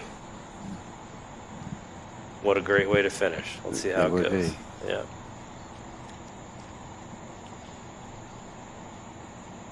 She didn't take a lot of time. No. It's got to feel pretty good. I think she's probably feeling pretty confident right here. Oh, yeah. Putts away. It's going to make it just a little bit short, but she'll tap in her par putt. And we have Anna Walker, your 2024 VGA overall ladies national champion. Yeah, being congratulated by 3 past champions here. So she gets to join the club. Yep. So out of the West. Handshake. Representing the Army. Great handshake there. Oh, there's Carrie Stauffer, West Region Director. She's got another one on the board. Another one, yep. Gosh. It's South and West this week. Looks like Joe. Way to represent. Yeah, buddy. Great job, Wes. Good job, Wes. Congratulations, Anna Walker. Yep, awesome stuff. I knew I was going to like that when I was yours. I got the other angle over finishing. All right. As they wrap up, let's take a look back at what we were saying earlier. We will have Craig Thomas, Travis Bryant, Mike Bradshaw, and Chance Carrick on the tee box here in just a second for the men's overall championship. I think I talked myself right into that one, didn't I? So I'm still amazed. Craig Thomas, he is in it. Still in it. So many folks thought he was going to, that Travis Bryant was going to run away with this thing, right? I think that was kind of the rumblings after the North Region Championship, that's for sure. That you held up in West Virginia. Yeah. And as we were riding around yesterday, Kevin, and you pointed out Craig Thomas to me, and you know your history of getting to know him and see him play, and then we stopped and watched him. And I was like, "Ooh, this guy, he can play." Yeah. And a little bit of age difference between Craig and Travis, huh? That's right. Yeah, maybe 30, 35 years here. As we see them, getting ready to see them come up to the tee box here in just a second. Looks like when we cut over, it'll be Craig Thomas leading it off. As I just said, he birdied the par 4 17th to get himself back into a share of the lead. So we'll watch him tee off here in just a second. Right. 18. You come up on 18 and you have the honors. Whew. You That's a lot of pressure. Yeah. I will. I will say, as far as experience goes, from what I understand, Craig is an extremely experienced competitive golfer. Has played in a lot of the New York amateur events, and holds a course record at Bethpage Black, from my understanding. So, I think these young bucks need to pay attention to that type of stuff. That's right. They're going to run away with things. Craig needs to go tell him, hey, you guys, when you sign up to go play Bethpage, look for my name on the plaque. Yeah, that's right. That's right. All right, here we go. Craig's going to lead us off.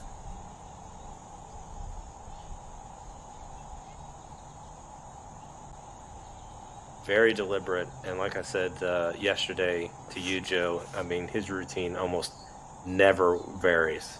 Very, very, very fluid. Yeah. From what I saw.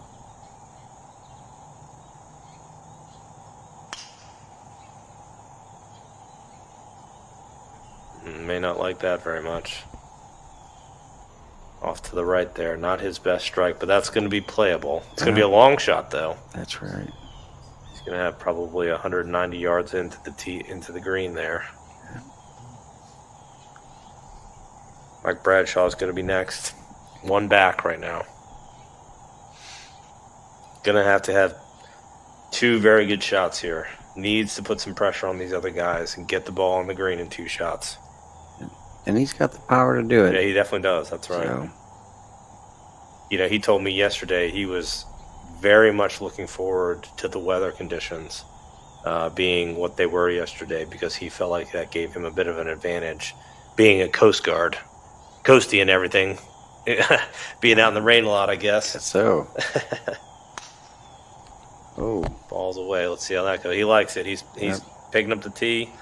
And Michael, he's also competed in the Armed Forces Cup as well. Mm-hmm. So he's got some experience. No stranger to pressure here. That's right. Yeah. Travis is going to be next. Our 2023 national champion. Lives down in the Pinehurst, North Carolina area, so. Plays out of Forest Creek, right, Joe? He does. So. He does. You know, another player who is extremely consistent with his pre-shot routine and everything that he does on the course.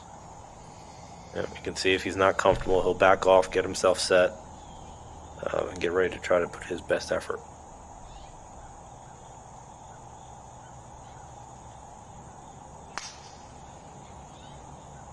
It looks like he went after that one. Headed left. Okay, in play. Play in the left. Sitting down in that Bermuda rough. We'll see what he got. Maybe can just barely see the top of that ball. I'm not sure, Joe. Yeah. I wonder if he felt like he had a little bit of opening. A little bit of opening, knowing that where Craig's ball was. Where Craig was, yeah. Chance too here. He's got some power. See what he does with things.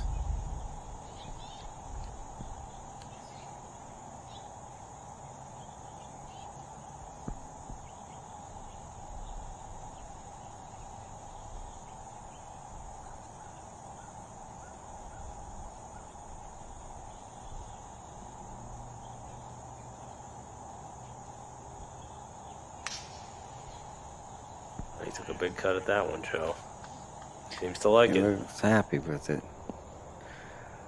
All right. Yep, there we go. Right down the center. That's a great shot. So we got our leaders in the rough. We've got our chasers in the fairway. Couldn't ask for a better exactly better way to end it here. And as we've been watching the last several groups finish up, playing out of the rough has not been easy. Not been easy. No. Chance and Michael, those guys ought to be licking their chops right now. They've got a chance. Yeah. So let me ask you, Joe. I mean, now we're talking about a situation where two of the leaders have to make a choice, right? If you know your ball's sitting down and you can't maybe get the best contact on it, do you force the issue and try to get up onto the green, or do you play a bit more conservatively? And hang back a bit and then rely on your short game to get you up and down for par, which I would say for Craig and Travis here, that's the odds-on play, is if you sink a par, you're probably walking off, at least going back to the tee box for a playoff. Right? Correct. But I don't know, that's how champions are made, is sometimes you got to take a risk, right? That's right. And, Travis last year, his approach shot to the green, he was not in a he had a very good location. Shot. Yeah, he had that bunker shot. Yeah, right? And he went for it. And let's see if how see how he responds here. Exactly. Craig, I would imagine he's going to have to rely on a lot of his experience.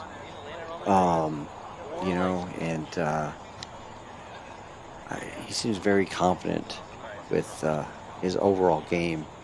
General, so we'll see how he decides to play this. But right now, when you got Michael and Chance sitting in the fairway, and these guys have every bit the same amount game as the other two. 100%. I imagine these guys are like, okay, this is my opening. I'm going for it. Yep. Right. Yep. So. Yep. I would say here too, for Michael and for Chance, I'm wondering if I'm taking a little bit less club because I got the adrenaline pumping. We know the greens are firm, right? So if they can just get the ball up onto the green, looks like Craig's got a really nice lie here. Yeah, his ball did not sit down. Yeah, too deep. So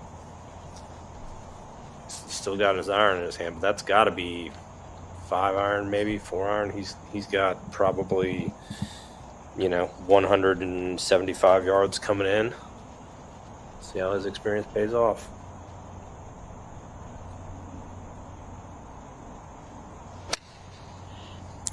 Looks like a good swing. Great contact. He left it out right. Looks like it's going out right, huh? Right into the trap. Oh no. Now listen, I saw him in there yesterday. Okay. He can get up and down. He got up and down yesterday. Yeah. right. So that's not a bad lead for someone as experienced as Craig. That's right. Looks like Michael's going to be next here. Deep breaths here. Ease the nerves a bit. Commit to your shot. See how it goes. Yeah, look at all those people back there. Yeah.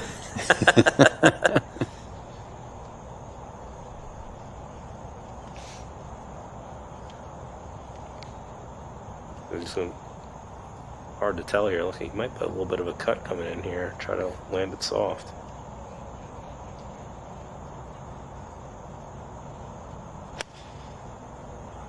That looks very good. Yeah, it does look good. He's holding. Oh, here Look we at go. this. Oh, Oh, wow. Stops. Dead Right on. stops. right front. Yep, right on All the right. front third of the green. But hey, you know what? He's on. Yep, he's on. That's right. He's got a birdie putt. Long one, but he's got it. Travis is going to be next. Travis hit a big drive here. So that may give him a little bit of help coming into this green. But we're going to see what Chance can do from the fairway first. Yeah.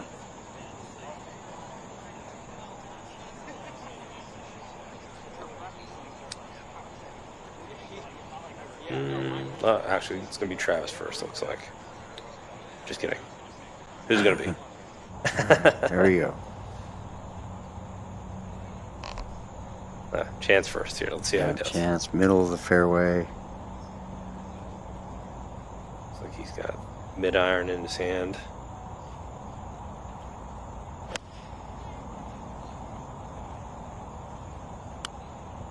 That body language might be a little bit fat. Oh, maybe a bit of a pull there. Off to the left. That'll make it challenging up and down. Uh-oh. All right, Travis is last to play. All right.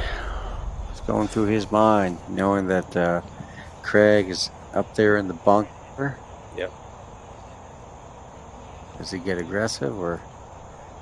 Looks like he's got a wedge in his hand. That might be helpful. Alrighty. He's eyeing it up. Okay. All right. Not bad. Not bad. Yep. So from there, Joe, I mean, that looks like it could be a chip. Where it's sitting on the rough there with that Bermuda rough and the fringe, you know, it might be difficult to get a putter behind the ball. So could see Travis chip that. Like I said, you know, Craig's got the bunker game to get up and down, I think. So we'll see how that plays out. Chance pulling the shot off to the left here. He did leave himself with some green to work with. You know, you've got Craig here short-sided in the bunker. So that does make it a bit more tough to get up and down. But right now it's Michael Bradshaw in the driver's seat. That's right. You know, if he can get that birdie putt in, really put some pressure on folks to get themselves in for par. So we'll see how it goes here.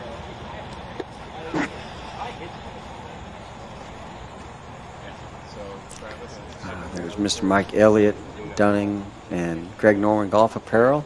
Yep, another one of our supporters. That's Great right. to see him out there.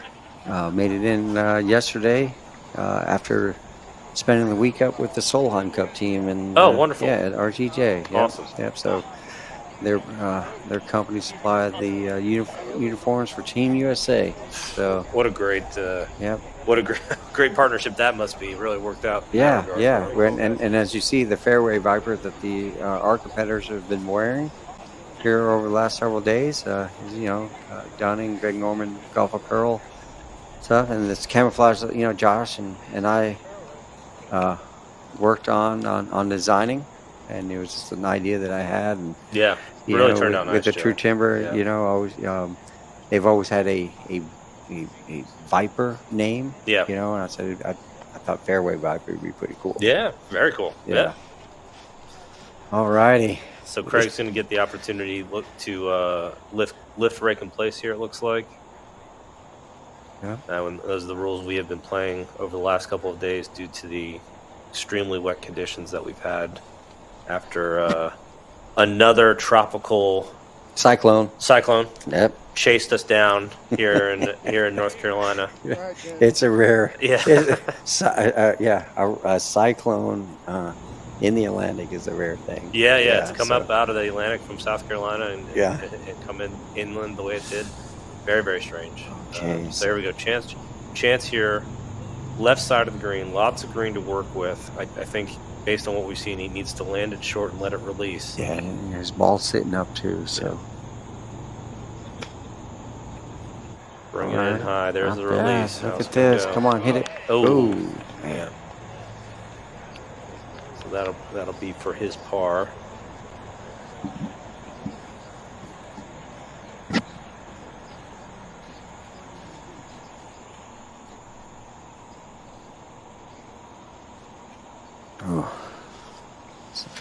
Now this does look challenging, folks, but again, Craig's got a lot of experience. He is a bit on the upslope, I think, which actually helps from a bunker shot perspective, especially for those who have the experience.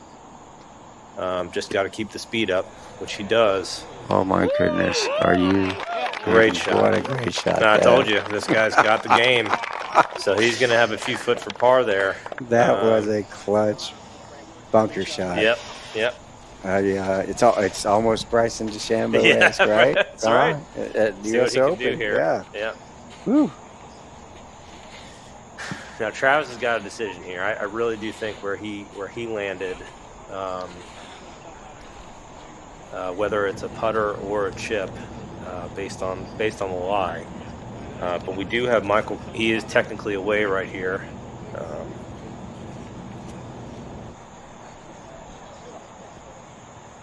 Now, I will say, if Travis's golf ball was on the fringe, he can mark it and lift, clean, and place it.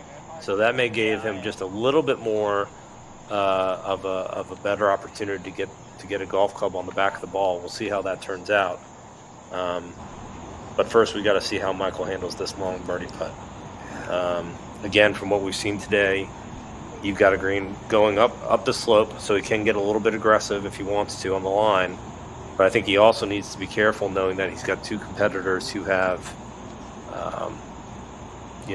Craig with his par putt, Travis with a birdie opportunity from a tough lie. I think Michael's really got to make sure he at least gets in for par here. And that's a great shot there. Look at the concentration on Michael's face. I'm glad he's taking his time. These folks know these greens have been difficult to get a gauge on, Yep. So. Yeah, see, he's even kind of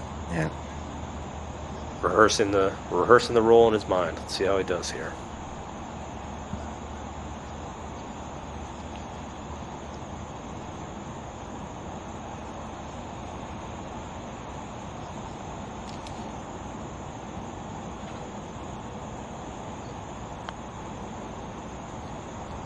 Away. He's going to have enough. That's pretty good. Pretty good. I mean, 40-footer up the hill. Want to maintain that uphill putt, I think, for his par putt. So we'll see what Travis does here. He's going to be next to play, I think. He's got putter in hand, Joe. So I guess he's thinking he can get putter on it. Now, he's going to have to come through a little bit of that bumpy green. Looks like there is a little bit of... Yeah, he's taking a look at it. Yeah.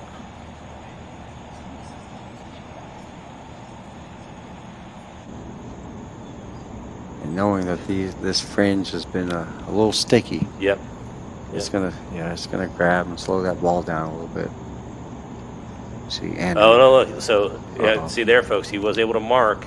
And he was able to move the ball based on the lift, clean, and place rule. So he has a very good opportunity now just to put a straight putter onto this ball. I think a little bit fortunate for him there, Joe. Yeah. But still a very difficult putt here.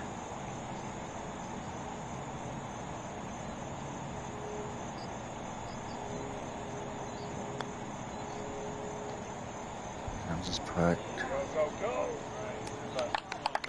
Pretty good putt. Leaves him under 3 feet for his par putt. He's going to mark.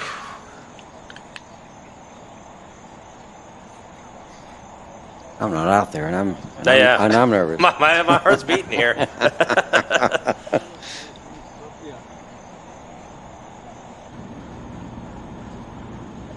Okay, let's see what Chance can do here. This is for his par. This is an important putt.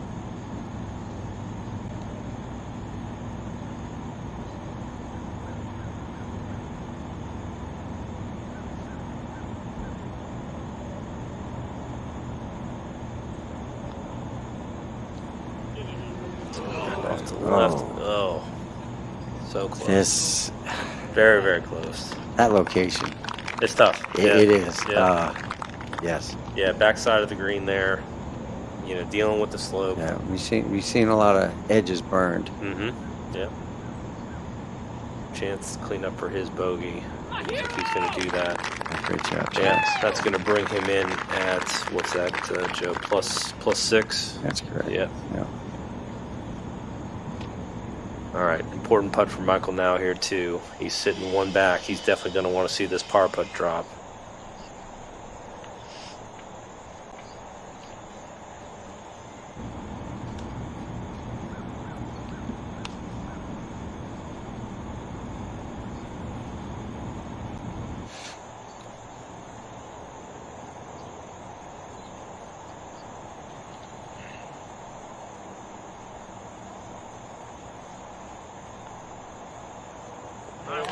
Great par. Great par. Great. Oh, wow.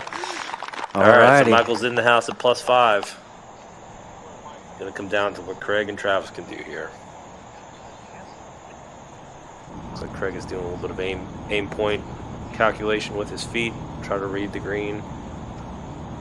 Needs to compose himself. Looks like about a 4-footer. 4 or 5-footer here. After a very impressive bunker shot. Didn't look like Michael's had too much break. I think this is going to go maybe left edge, Joe. We'll see. At this point, just get it in there. Send it down the middle. Yes, right. Send it down the middle. Great putt. What a great putt. Look at that. Oh, and he throws his ball. He's trying to wave.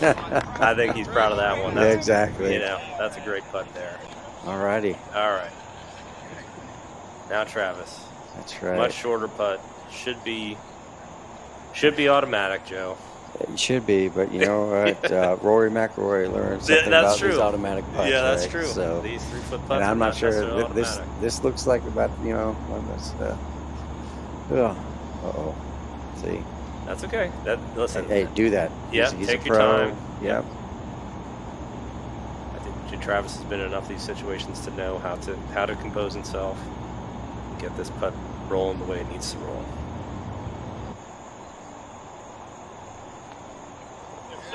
There we go. In for par. Ladies and gentlemen, that'll be a playoff, sudden death playoff here for Travis Bryant and Craig Thomas at plus 4. They're going to go into scoring here, make sure the scorecards are official, and they'll re-tee here shortly. And when we come back, we'll have them finish up the 2024 VGA National Championship at Grand Dover Resort. Absolutely phenomenal golf that we've been seeing here today. And awesome to see them out there grinding away, Joe. We get more golf, Joe. Yep. Work our nerves up again. Yeah, that's these right. Two guys. That's right. Yep. They'll get a chance here to shuffle their bags or carts, and get these scorecards turned in. And, make that drive all the way back to the tee, and you know what? Reset. And I don't know if I was Travis, I'd feel like, okay, maybe I may have dodged one because Craig's tee shot, was probably not his best, obviously. Yep. And neither was Travis's. And this is exciting. It's gonna be fun. Yep.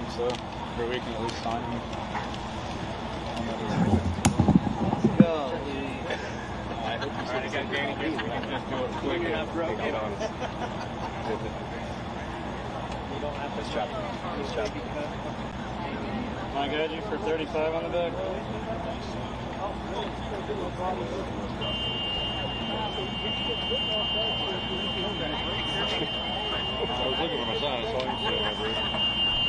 All right.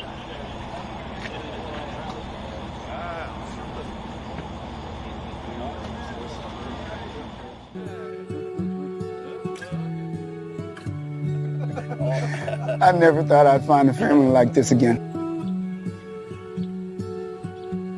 But then I found the VGA.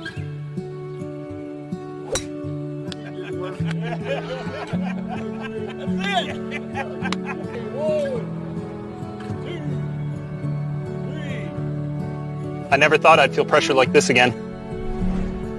But then I found the VGA. I never thought I'd find anything like the military again. But then I found the VGA.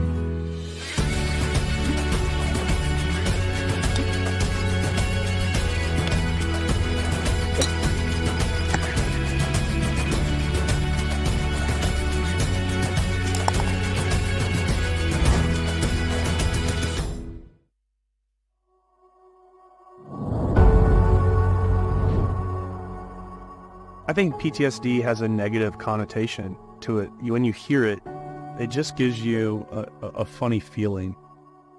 I think that post-traumatic growth is positive. It's a positive way to say that there's hope for these veterans that come back from difficult times and from hard experiences. I was injured on March 8th, 2012 in Kandahar, pretty early on, 18 days into my deployment actually, and stepped on an IED. I lost both of my legs and suffered a bunch of internal injuries, a broken pelvis. The legs are the most obvious injury, but the internal injuries were the most complicated and severe. So most of my military career was actually spent at Walter Reed in the hospital recovering. But I'm very proud I served and glad I served, and I'll do it again. Distraction is the biggest thing that golf really does. It focuses your attention away from your problems and back onto something constructive, even if that constructive thing is just going out and having fun. As soon as you start having fun again, you're really making headways into depression and PTSD symptoms. Right now, 22 veterans commit suicide every day. It's a staggering number. It's an epidemic.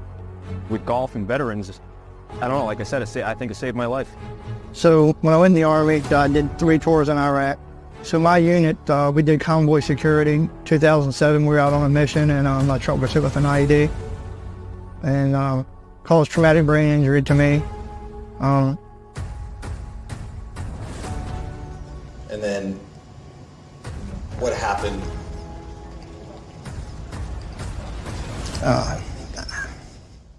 In 2021, I was diagnosed with bone cancer. So now I got a different outlook on life. Every day I wake up, it's a blessing. Just want to live my life and be happy and try to make others happy. The VGA is incredible.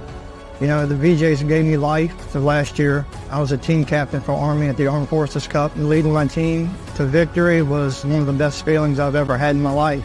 And I've met people from every state. And I've got friends everywhere. And I love these guys. I love the VGA, what it represents. We thrive on teamwork. And when we get out of the military, we are separated from our teams. We're together for 4 or 5 hours, golfing, laughing. Now you're my brother. It may keep them alive another day. That's why you have to have organizations like these. It's not about necessarily the golf. You get to be yourself finally. That's something a lot of vets haven't done in a long time. A lot of men and women who serve around the country, they experience things that most human beings do not experience. And then they come back here and at times they feel lost. Veterans Golf Association is an organization that was created several years ago, and the purpose is that it's a community. Create this family around the great game of golf. And I think we all have an obligation to show the country what a veteran's all about. No greater way than the VGA.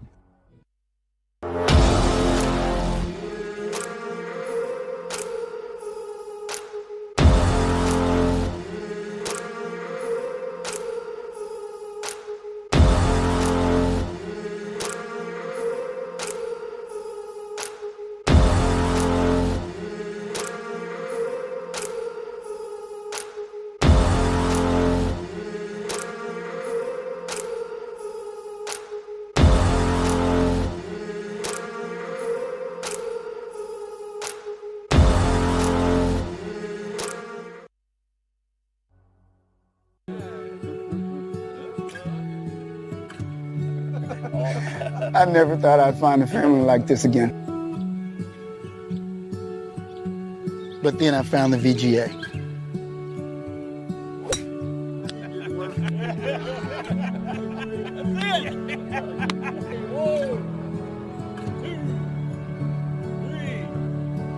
I never thought I'd feel pressure like this again. But then I found the VGA. I never thought I'd find anything like the military again.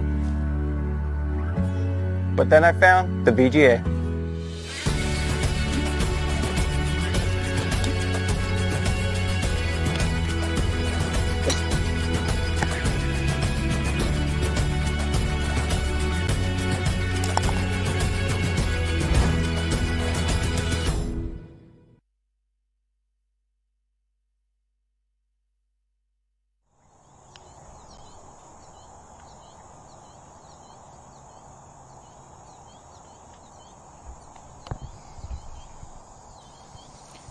All right, ladies and gentlemen, we are back live on the second day of the 2024 VGA National Championship at Grand Over Resort in Greensboro, North Carolina.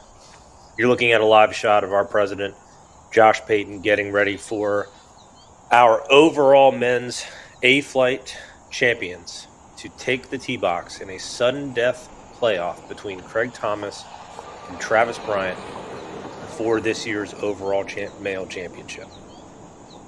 For those of you just tuning in, we had a pretty exciting finishing hole just now with Craig leading us off after birdieing the par 4 17th to get into a tie with Travis. Led off with his tee shot on the par 4 18th. And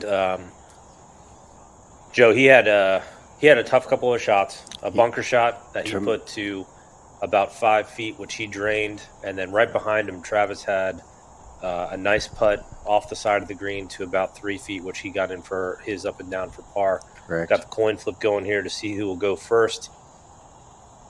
Looks like it's going to be Craig to lead us off. So, interesting. So Craig went straight to the tee box with the driver in hand, and Travis had driver and a looks like a driving iron. Yeah. Right. Yeah. So I think Travis, on that first hole, Joe, Craig did not hit his best drive of the day. That's for sure. No. But I think Craig knows that in order to keep up here, he's got to go driver. That's right. And he's got to get this in the fairway. Travis, on the other hand, with his power, I think is thinking more about position right now. He Correct. played out of the rough in the first round of this championship, or the first hole that we saw him play, and so we'll see how this goes.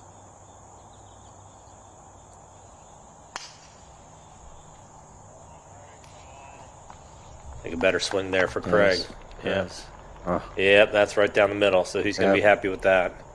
Still going to be a long shot. I think that's probably 170 to 180 yards, just based on what we can see there from where that landed. Looks like Travis has decided to go driver. That's a big advantage for him if he can get it in the fairway.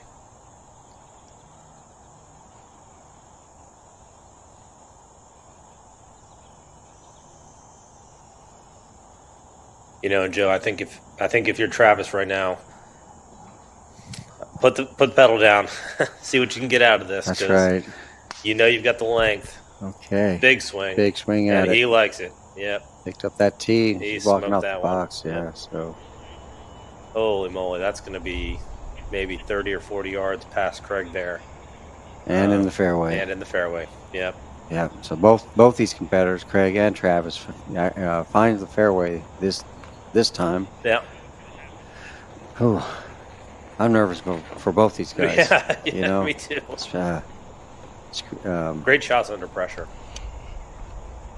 I know we get excited to sit and watch playoff type golf, but these guys they played a full 18, and now they're out here for all the marbles. Yeah, So, not just that, Joe. As you can see here on the screen, we've got 100 plus VGA members and competitors that were out there today. All of whom want to see these players come in and see how the championship unfolds. It's just a different level of golf coming up this 18th hole for this playoff.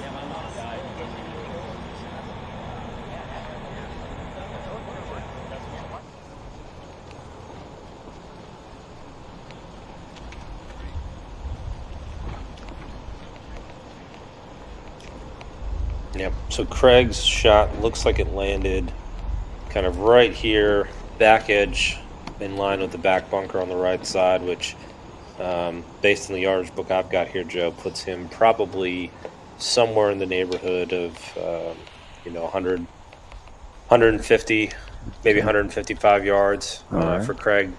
I believe that's probably, like a solid 7 or 8 iron, depending on how he's swinging it today. And then when we saw Travis land, he may have 115, 120. Wow. That really speaks to the difference in power there. That's going to put a wedge in Travis's hand most likely. So, yeah, exactly. Craig's going to have to be smart here. But like I said, his playing experience, I think, is really going to shine through here. If he can get the ball to land, on the front to midsection of the green and release back, like we saw Anna shot earlier today. Correct. Could have a great look at birdie. That's right. That's right. If you can't come in with a high descent angle shot, definitely need to just let it run up there. So.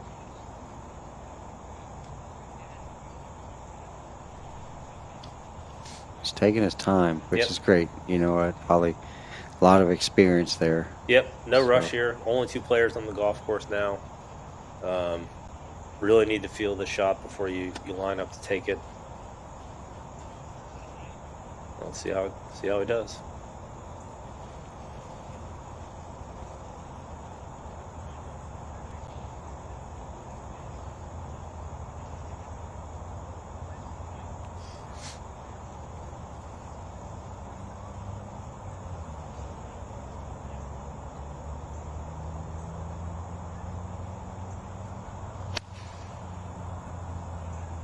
Very Great fluid swing. swing. Yep. Oh my goodness! What a shot! Oh wow! He's gonna have 7 feet back down the hill for his birdie putt. Oh man, Joe, this guy just keeps impressing us, doesn't he? He does. He's smiling. He knows that's a good shot. He's walking off with a smile on his face. That really puts the pressure on Yeah, Travis. it does. Yep. Travis being our former defending national champion, and he had to sit there and see that. Wow. Yeah, like I said earlier, Joe, in these situations, you've really got to focus on your own game, because the reality is, oftentimes, the player that you're competing against might step up and answer the bell, right? Correct. So Travis here needs to compose himself. He needs to think through the shot. Anything in the middle of the green with a little bit of release will be fine. Yeah. Giving himself an uphill putt. So we'll see how he does here. I think he's probably gone with a wedge that he can flight down a little bit and try to spin a little bit more, right? Because there's not a lot of spin on these greens right now. He's standing over the ball. Here comes. Aggressive swing. Oh, drop the hand. That's going to come off to the right, maybe. Oh, it's not bad. Not too bad. Not bad. Yeah, not what we would have liked, but still not a bad shot. Nope. And high standards for Travis. Where his ball is, he had that line. He just had that putt. That's true. Coming off the fringe there. So he at least know a little bit about what that putt's going to do. I think for Craig, he's got that downhill. He is closer, which is an advantage. Yep. But again, with these nerves, we'll see how it goes. flip your wrist too. It really helps. Tell you what, Joe, as you said, I'm nervous here, but I think there's a lot of people behind the green right now that are full of adrenaline and full of nerves watching this unfold. I mean, watching that shot from Craig come in is just fabulous. Yeah, from where he was, so far behind Travis off the tee there, and be able to park his ball. Just what we said. He hit it kind of in the middle there. It released up. I mean, talk about firm greens. That thing released, 7 feet past, and we saw it hit maybe 10 or 15 feet before the pin. So, we'll see how he does here.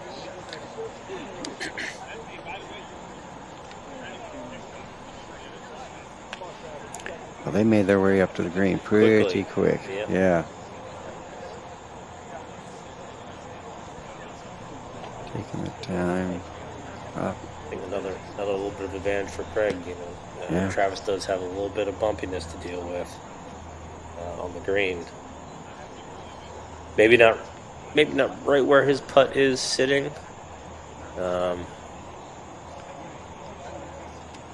He's asking about it. Asking about it. He might want a ruling on this.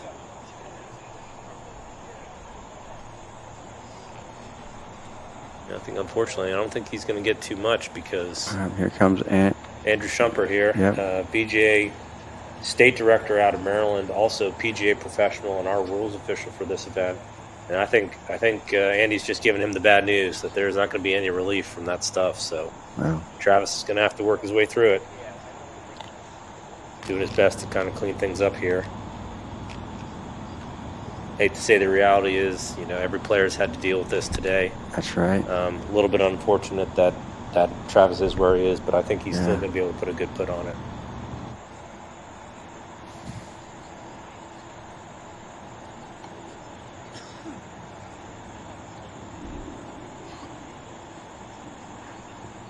Hopefully he's able to, fix whatever he sees there. Yep.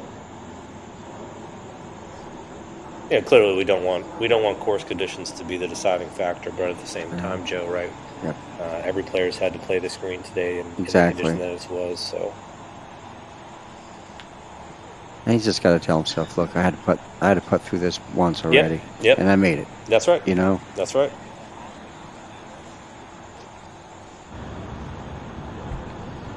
I'm hoping he's using a plastic tee, because I would have figured a wooden one would snap by now.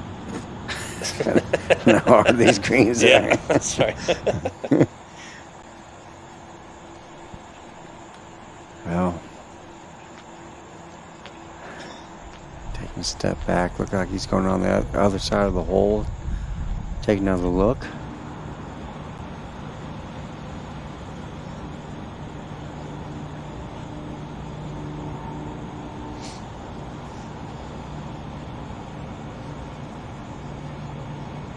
Again, Travis is going to need to rely on his tournament experience here.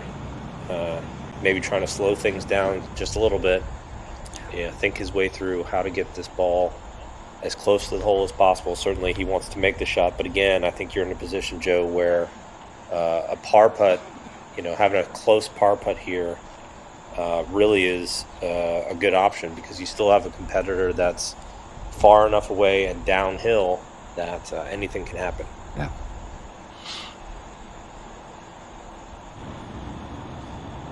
And again, this pin position has been diabolical for many of the groups.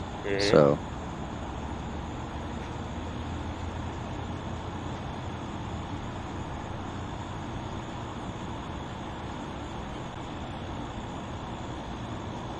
looks like he's got his line. Biggest thing now is he needs to commit to the speed and hit the putt. Travis stands over the ball. A few practice swings. All right. Putter's behind the ball now. Comes the release. It's a good putt. All right. Great putt. Yeah. Yep. Stay pretty straight. Yep. Tap in. Yep. Tap in par. Can't be mad about that. It didn't really wiggle at all. I know that's maybe not what he wanted, but that's a great par from where he was. Exactly.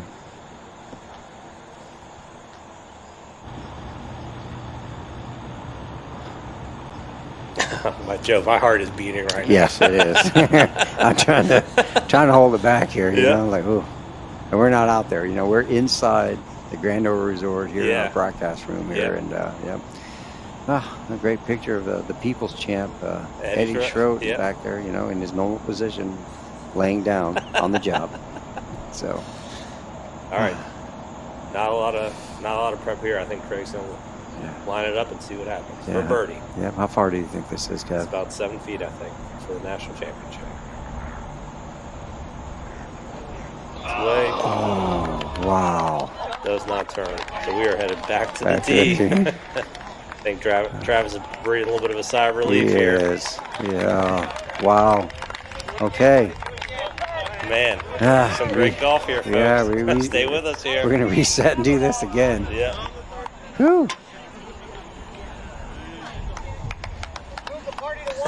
Still got a smile on his face. Like I said, he's been around the block a few times. He knows how this goes. You know, just got to go back and put another couple good swings on it here. That's right. For both of them. I don't think we've got to that point where we can say, hey, you know, you just want to be a co-national champion? Yeah, right. We just split it, right? Split the purse, Joe. Yeah, you know, I hey, think, look, you just cut the red jacket in half. You wear one sleeve, I'll wear the other. Or you don't wear that. I'll mail it to you this week, and you mail it me next. Right. That's right. No, yeah, it's no, folks. They gotta take it back. Yep, they gotta drive that 410 yards back up. All right, folks. We'll queue up another break here and let them get back to the tee, and we'll be back with you here in just a minute to watch the second hole playoff for overall VGA national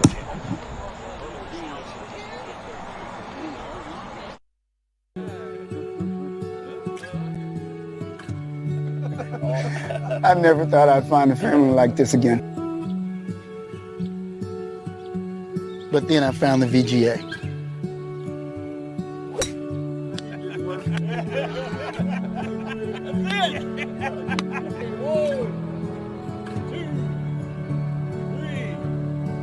I never thought I'd feel pressure like this again. But then I found the VGA. I never thought I'd find anything like the military again. But then I found the VGA.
Ladies and gentlemen, we are back here. Quick turnaround time on this one. Looks like Craig Thomas is going to lead us off again here on the par 4 18th. Going with driver again. He's got to put another 2 great swings on it after that last round on this hole, Joe. That's right. Nope. Oh, great ball. Great swing. Great swing there. Let's see how this one goes. Yep. Signaling down the middle. Yeah, should be about the same distance he had last time, so very comfortable for him. Again, like I said, he probably only needs, those 3 same clubs. Mm-hmm. Yep. Ooh. Travis knows he's probably got a little bit of advantage off the tee. Let's see how he attacks this. There's just really nowhere to miss here, too, Joe. He's got bunkers for him reachable down the right-hand side. Let's see how he goes here. Off to the right. Well off to the right. Right of the cart path. Right of the cart path. So Oh, no. Travis is going to have to make a pretty tough decision about what he does. I would doubt he's got a window here to go for the green. So I'm thinking he's going to have to lay up to a position where he can get some type of club back on in the fairway and try to get up and down for par. Yep. I hope what Craig does here. Hope we can get a view of what his footing and what he has to see ahead of him. Looks like some of the spectators are sitting there standing and looking to see what kind of a gap he's got. Mm-hmm. Oh my goodness! There's a tree behind him. Ooh. Oh yes, I really don't think he can go for the green here, Joe. He's going to have to punch it. Maybe punch out parallel, just sideways. Yeah. But then, on that note, right, if there's a bunker there,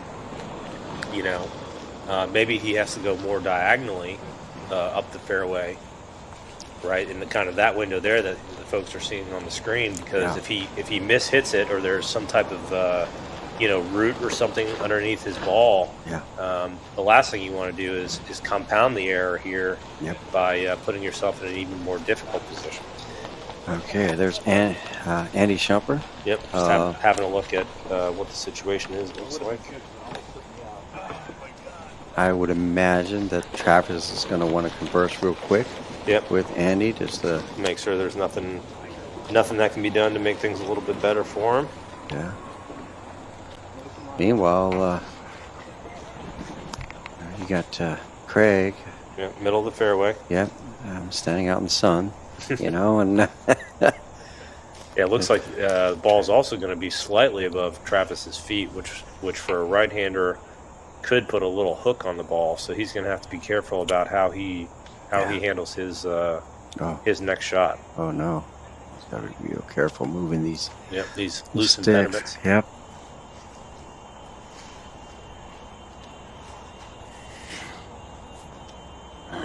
Looking at those trees ahead and some of their foliage, you can see there, Kevin, there's a branch with some leaves pretty low there. I mean, I know it's off, probably going to be right of his line, but still, it's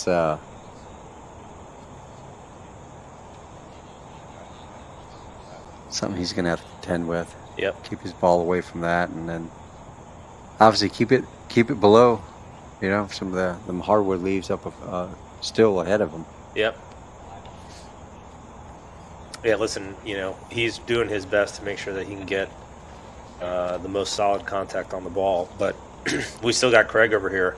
Craig's got to get Travis out of his mind right now. Yeah. Craig's still got to focus and get your ball up on the green, because if you get anywhere even near the green, you're putting a ton of pressure back on Travis coming out of that tough spot. So, that's right. So here comes Craig. Yeah, here comes Craig's second shot into the green here. Yeah. A couple of club twirls. Standing over the ball. Getting his feet set.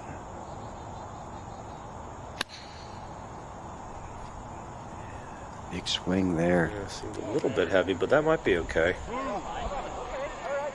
Okay. Yep. Left side of the green. He's going to have a putt. That's really what you need. Yep. You needed to be up on near the green there, just to put pressure on Travis. Now listen, if I'm Travis, that's encouraging to me. Exactly. Because if I can get the ball out into the fairway and get a wedge in my hand and stick it close, guess what? We're going right back to the tee. Yeah, depending on how Craig's birdie putt plays. Back in it. Yep.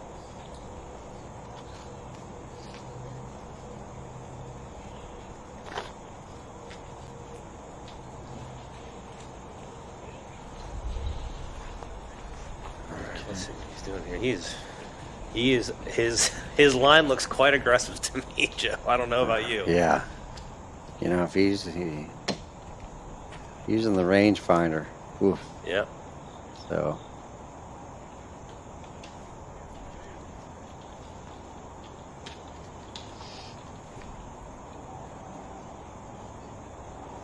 It looks like he's setting up for some type of punch shot. He may be rethinking what he was just looking at here. All right, went back, changed clubs. Yeah.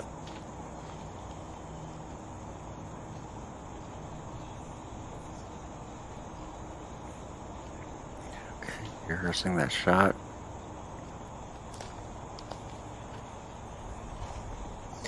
Looks like Travis has taken the approach of he has to be aggressive here if he wants any shot at this. Oh.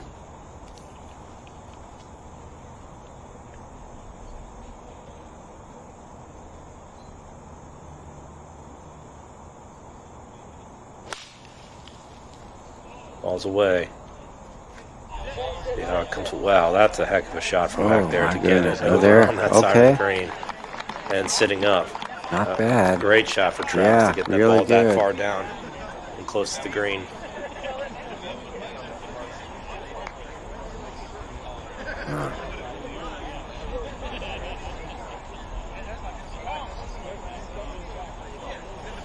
So I would assume, based on the angle that we see here, Joe, that Travis is going to be away. Correct. Relative similar positions in that they're both on the left-hand side of the green, so Craig may get a little bit of an advantage with seeing Travis come up with his chip shot here and how the ball moves off this side of the green. Remember, folks, on the right side of the green does run away a bit, but as you can see here, they've also got a hill on the left side of the green, so it kind of forms a little bit of a valley. So as we saw with Chance Carrick's shot earlier in the round, got to be careful about where you land the ball here. Certainly an advantage for Craig to be putting versus Travis having to have to chip through a little bit of Bermuda and over some fringe to get the ball up near the hole. And so just a great, exciting finish here, Joe. Yeah, exactly. Travis is making his way up to his ball now.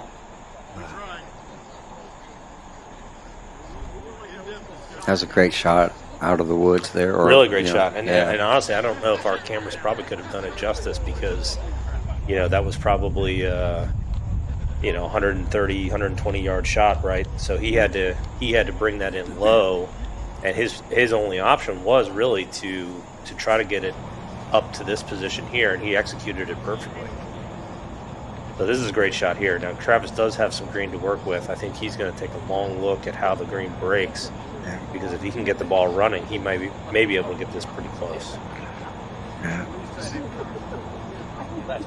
Gonna go back over the other side, kind of see where he needs to land it.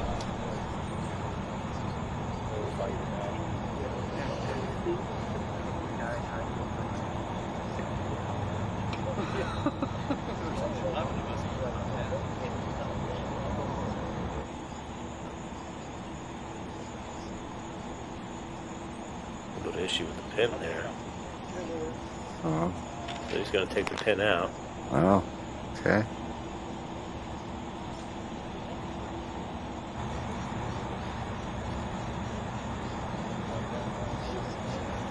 Travis has also spent this past year playing a lot of little like the mini tour events. So he's aspiring professional here. Exactly. Yeah. So he's got some obviously experience and and you can see it. You can see by the way he's taking his time. Yeah. He's working through his green book, which is provided by our fantastic partner Strackaline here. That's right. He's considering every factor as he looks to chip this ball close, knowing that. An up or down for par is still an extremely good result here. That's right.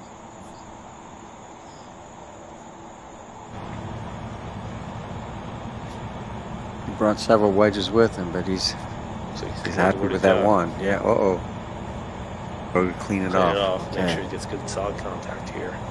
Definitely wants as much spin on this, I think, as he can, because if it releases too far, he's going to have another tough putt.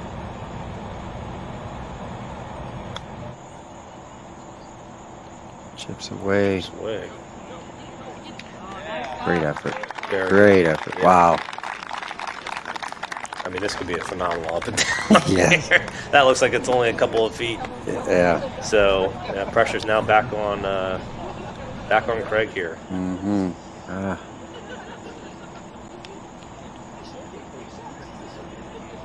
Imagine Craig's walking up, taking a look at that Travis's ball, and said, "Man, why did you have to stop there so close?"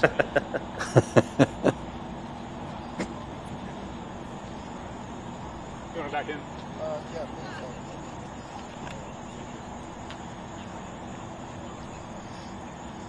Looks like Craig's gonna try to lead the pin in here. Now it does look like the pin is leaning a little bit. Well, it looks like Craig figured that out. I think Travis was a little bit concerned about that with his chip because the pin's not sitting right in the cup. You leave it in, could cause a problem if you hit it.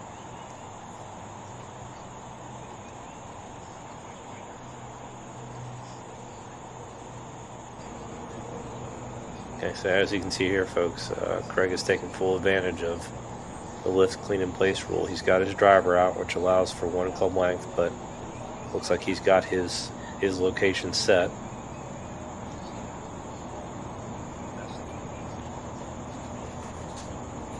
No, actually, no, looks like he's still kind of looking things over here a bit. So it looks like he's found his location.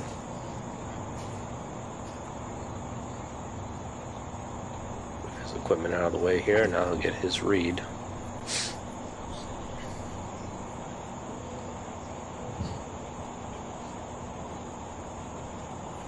Not rushing anything. This is good to see. Yep. Yeah, this is a long putt. I mean, and he knows his partner or his playing partner is in tight for a par putt, so still a lot of pressure here. I think certainly, Joe, you got to be playing for the par, right? Because if you don't, you could lose it on a tough putt. So we'll see.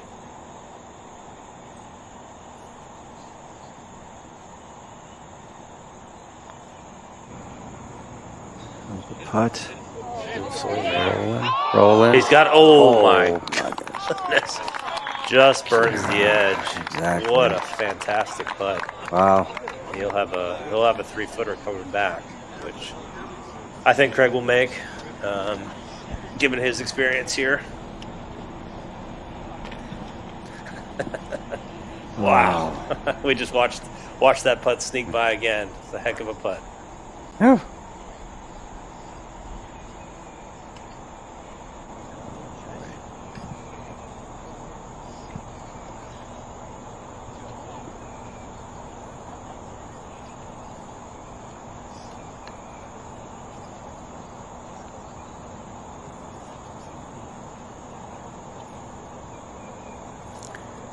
Okay, Craig's back over. Yep, come back for maybe a 4-footer here. A little bit less.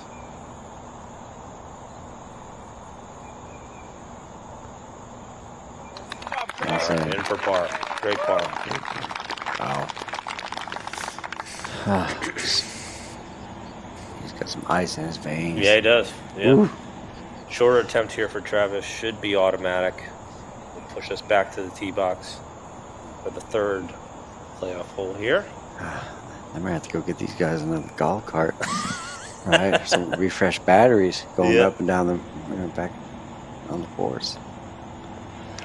All right, heck of a 4 for Travis. Wow. Coming out of the woods there. Alrighty.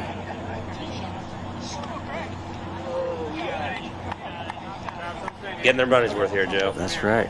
So Kevin, you're part of the crew, the regional directors that set up the holes and all that. And how many times can they play the 18 in the playoff? And just keep on going. We just keep going. Okay. Yeah, that's what I think we're going to do here. I think for this group, this is the right hole because, as you can see, there's enough trouble in pretty much every location that it takes great shots. That's right. That's what you want. That's right. The first hole is actually not a bad hole too. For players that haven't seen that one, you've got a shorter par 4 with some water that cuts across the front of the green. But really for these two competitors, they would both be having wedges into that green, and I think that wouldn't be as exciting as what we're seeing here today. So I think we're going to take a quick break, let them get back to the tee, and then we'll come back for the 3rd playoff hole.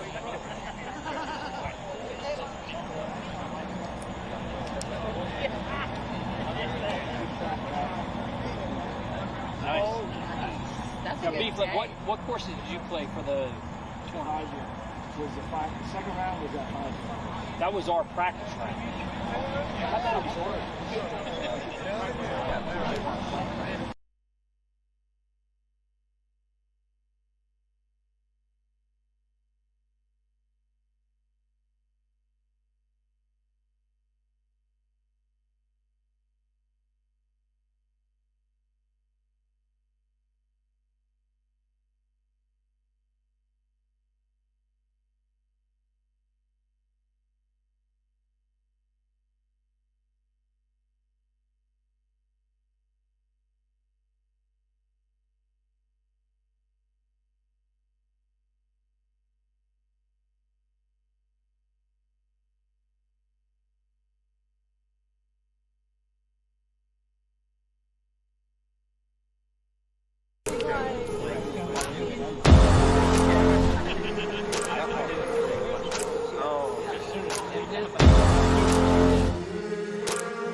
Live on the tee.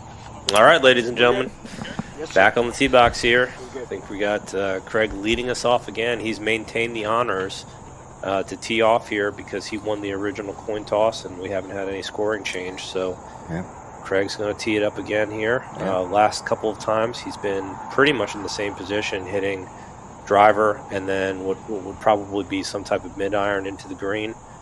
I think that's exactly what he wants again. Okay. All right, swings away. Looks like he's right back where he was, first go around. So very familiar. In the fairway. Yep. Looks like Travis is going to keep the pedal to the metal here, so to speak. Driver in hand. He knows he has a big advantage if he can put a good swing on this, because he definitely wants a wedge in hand coming into this green. So we'll see how it goes. He's been left, right, and down the middle on this hole. That's correct. So we'll see how it goes here.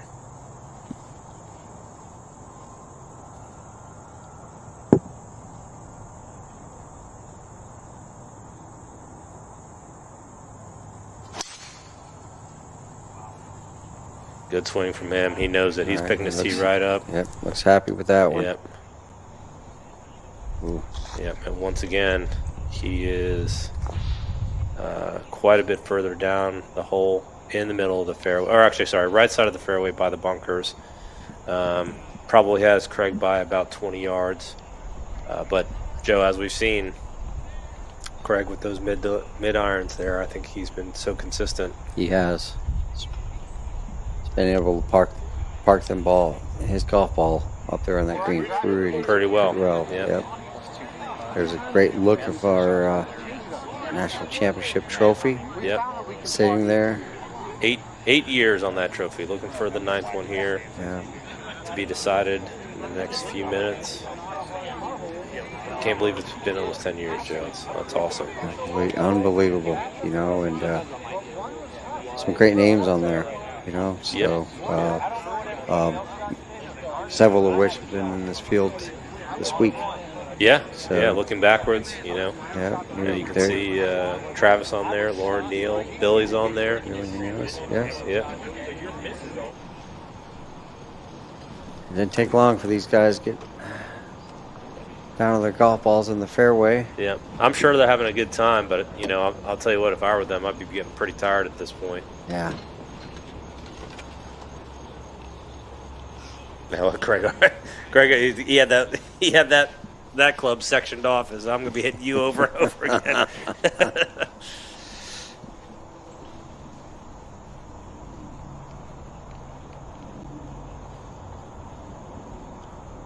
This looks to be a little bit more on the right side of the fairway. Playing with Craig in the past, he's got if I remember correctly, just a slight draw that he likes to play.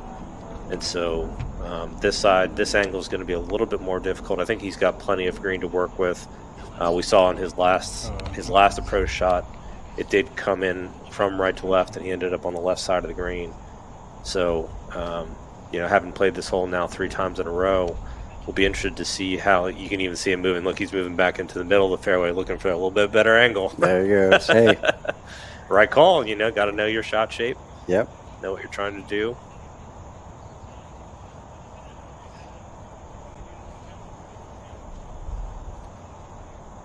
But again, very quick to play too, which I think in this type of situation is an advantage, right? The faster you can move through your routine, not necessarily speed up your pace, but move through, don't think too much, and get the ball in the air, the better off you'll be.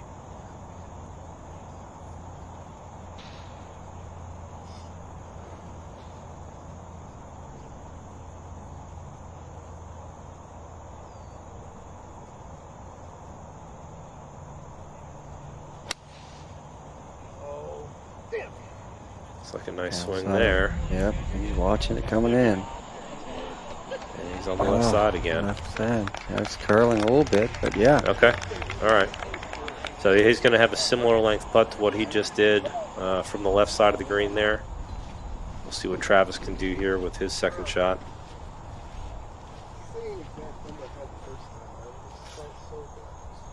If you're Travis and you just saw where Craig's ball ended up,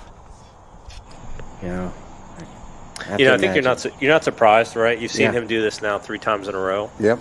Which is why I think Travis had to decide to go with the driver, right? And it looks like he's almost cleared those bunkers on the right. But he's got a tough angle here. He's got the bunkers on the right, which I don't think really come into play for him, especially if he's got a wedge. But I think Travis's mentality is here. It was like, let's use my length to my advantage, get a wedge in my hand. Because over the long run of time here, if I keep playing this way, I should come out on top, right, in terms of proximity to the hole. Yes, and he sees Craig's ball off to the left there. Obviously, a little bit of a window. Yep. And Travis knows, like, hey, he just needs to park his ball inside of Craig's, and kind of tack on a little bit of pressure for Craig's putting. So Travis has taken a few practice swings here. Nice thing with the wedge too here, Joe, is unlike Craig, who's probably putting a full swing on whatever club he hit, Travis is going to have the option to maybe use a more controlled 3/4 swing, try to get the ball to come in a little bit lower with a little bit more spin, and try to hold these greens. Just like that, little sawed-off shot here. This should be pretty good. Ends up a little bit short. A little bit short. Perhaps a little bit. A little tentative, maybe? Yeah. Or a little bit chunky? Yeah. Ooh. These guys are going to be getting... Continues to be a battle here. Exactly.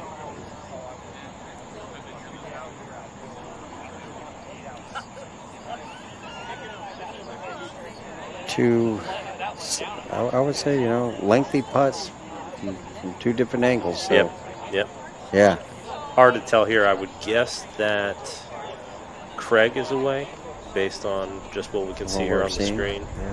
Yeah. But it might be pretty close. That's probably a 22 footer for Travis, and maybe a little bit further for Craig there on the left side of the green. I think Travis probably has a bit of an advantage from a putt perspective, hitting the middle of the green. We know how that green is kind of shaped. He's going to be putting back uphill, so I think he's got a little bit of an advantage in that regard. However, we've had Craig hit a putt from that side of the green recently, right? Yep. So he knows the speed that he's going to have to deal with. I think at the end of the day, Joe, someone's just going to have to make a putt. Exactly. Yeah. Exactly. Craig removing the pin from the hole. Obviously taking his time on getting his alignment. Probably picking out a spot that he wants to hit to. Yep. I'd say this, Joe.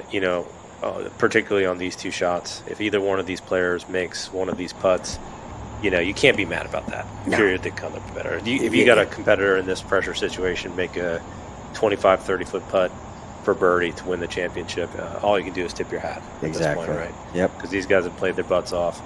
And so, hey, listen, hopefully both of them make it. And we get more golf. Yeah, then they go right back. Yeah. Yeah. And then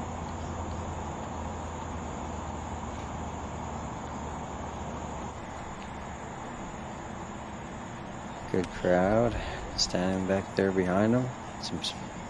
Some familiar faces. Yep.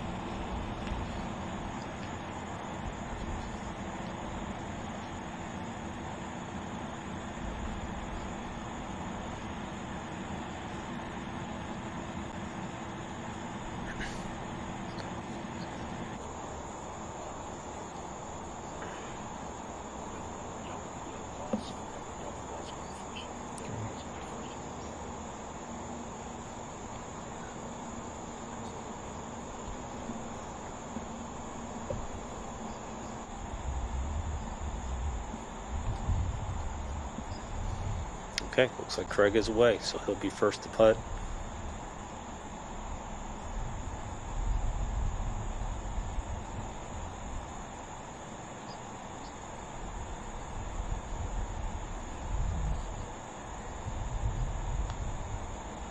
Here it comes. That's away. Oh, Great roll. that was. Great roll. Yep. We'll leave him a couple of feet for his par putt. So Travis will have his putt for birdie.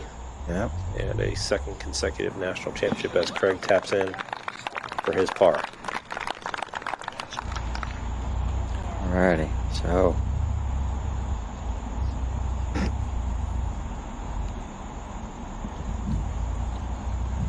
Travis knows what he has to do. Yep. Yep.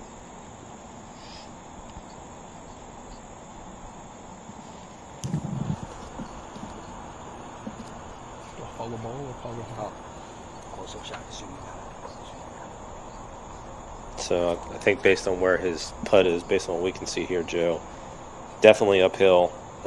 Maybe moving a skosh to the right at the very end. Kind of looks like he might be looking standing on a little bit of a slope, slight slope, right? But I would expect him to hit this pretty firm. Here comes the putt. Yeah, it's a little bit short. A little so. short. Guess what, Joe? We're headed back to the tee box. Doing it again.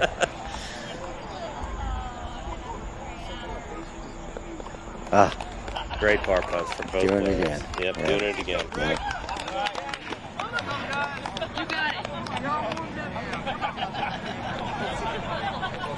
All right.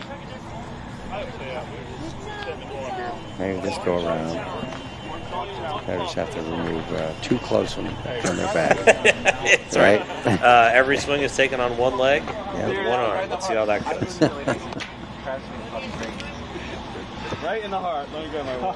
Oh, it's right in the mouth. So you can see they're tired. Yeah, the expression on his face. And Yeah. Yeah. Very tired. Yeah. Sweet. Thank you. That's all right. It's a great experience, I think, especially for Travis because, like you said, Joe, for an aspiring touring professional one day, this is about as high as a competitive pressure you can get. Yeah. And so to be in a situation where you're playing for a championship, an amateur championship, around a lot of your friends, your competitive friends, it's really, really good experience. So, all right, folks, we're going to take another quick break here. Let them get back to the tee box, and we'll come back with you here in just a second.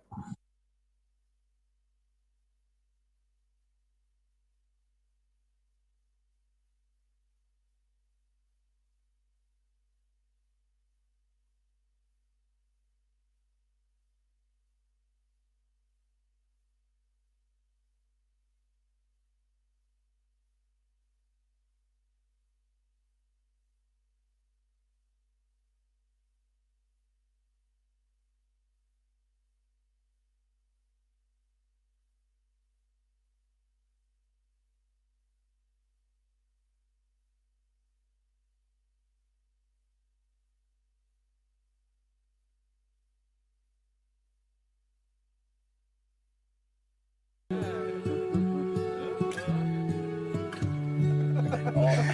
never thought I'd find a family like this again. But then I found the VGA.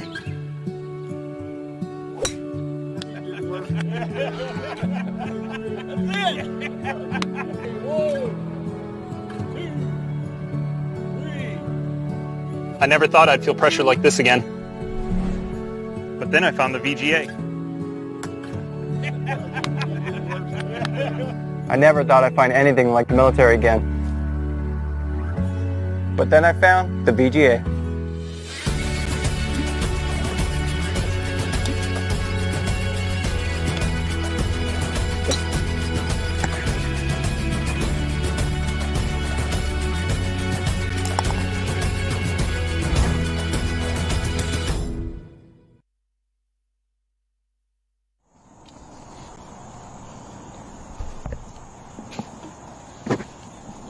Okay, ladies and gentlemen, back on the tee again. Fourth playoff hole here between Craig Thomas and Travis Bryant. Just to catch you up, Craig birdied the par 4 17th late in his rounds to force this playoff. We're now on the fourth playoff hole of the sudden death playoff for the overall men's championship in veteran A flight.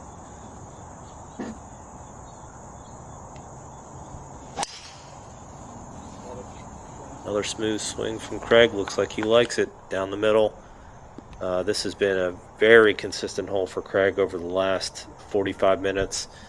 And so pressure's back on Travis here with driver.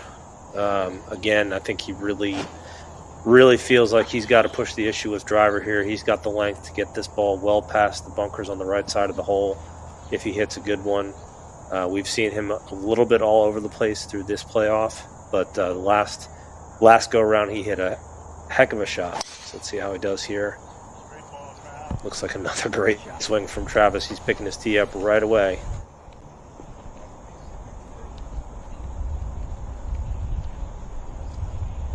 Yep, and almost the identical position as last time. So, that's actually a really big advantage, I think.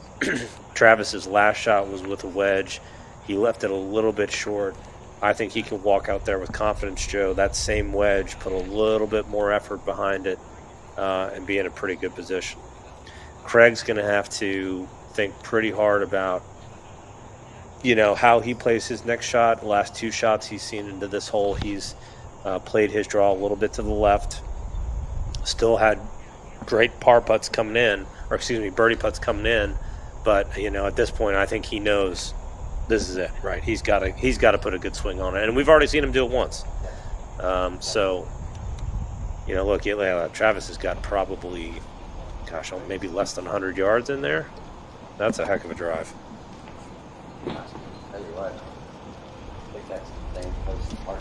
I mean, really? Yeah, look, he may have put a little bit more of a move on it this time. He does have two clubs this time. He might be thinking that there's a smile from him. He's having a good time.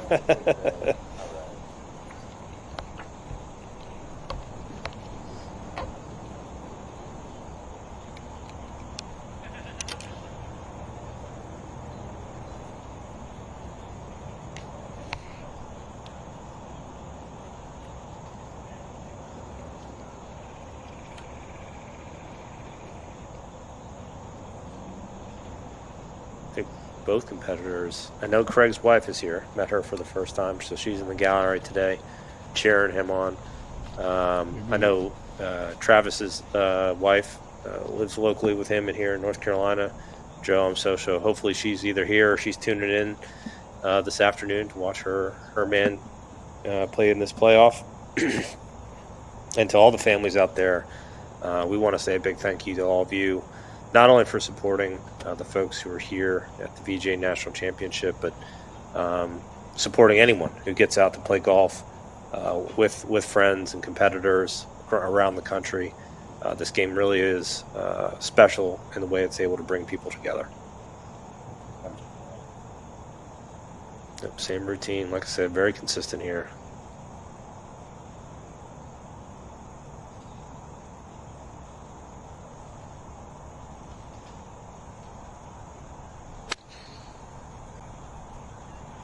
Well, that's not the look you want to see. He's probably pulled that left and short.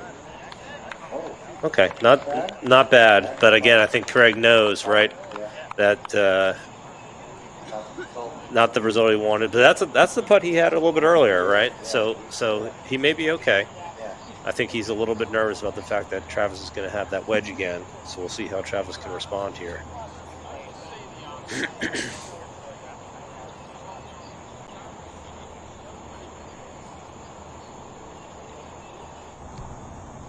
Travis taking his time. Yep. And he's only got that one wedge, right, Joe? So I'm pretty confident he knows exactly. This is what he had last time. Yeah, he knows. He just needs to put a little bit more juice on it to get it back there. And he should have a pretty good shot at birdie here.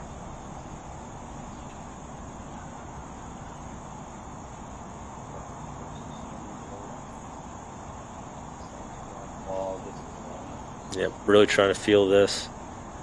Should be a low checker coming in. Yeah, a little more umph there. See how that one goes. Yeah. See, that's pin high. That's a great shot.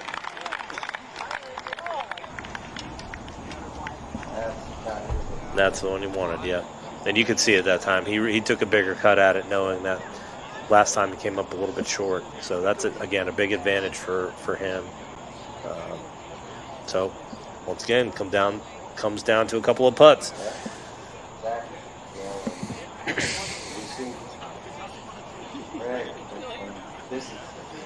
Very consistent, leaving himself a couple of feet. So I think it's going to come down to whether or not Travis can hit this birdie putt or not. Joe, I do need to ask you. You've had a lot of playing experience yourself, and I think a lot of people forget that the organization started as you and Josh and a few other folks returned from England. Can you talk a little bit about your experience with this type of pressure when you guys played in the Simpson Cup back in 2013? Yeah, I remember preparing for someone else. Home practicing all the time, going out and playing with partners, friends, and whatnot, trying to get that whole competitive rounds in, right? There's a difference between recreational rounds and competitive rounds. Absolutely. That's why here at the VGA you don't see anyone saying, that's good. That's right. That's true. Yeah. Yep. You do have to hit the back of the cup here. Exactly. And you can believe it. I know that these two players here wish they could say good and move on, right? Yeah, exactly. But trying to get competitive rounds, sometimes that's an ego buster, right? You go out one day and you shoot a great score, and the next day it's like, I feel like you don't even belong out there anymore. Mm-hmm. You just got to be able to put that aside, and have a short memory. Yeah, these two competitors here definitely, are able to, move on past a shot that perhaps they weren't happy with. Yep. And move on. As you sit here and look at Greg, obviously, as you said, he's played a lot of tournament golf up in New York. Yep. New York area there, and you can kind of see that experience here coming out, right? Same with Travis. Yep. So on the left side of the green here, Joe, still he's got a little bit of slope going back up to deal with, and I think it is going to push it off to the right. So you could see him using the aim point system there to try to get his line probably, outside left of the cup. Again, a little bit of I had the camera moving. It's gonna see. Look, that's another professional move here. Knows how to reset. Yeah. Don't move. Yeah.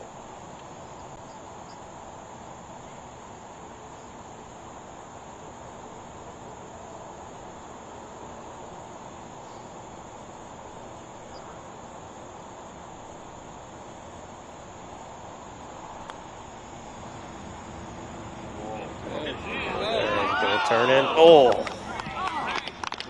Just burning the edges here. Great putt for him. Great putt. So he'll have, looks to be about a putter's length coming back down the hill there. That's a putt he's already made today, so I think he can.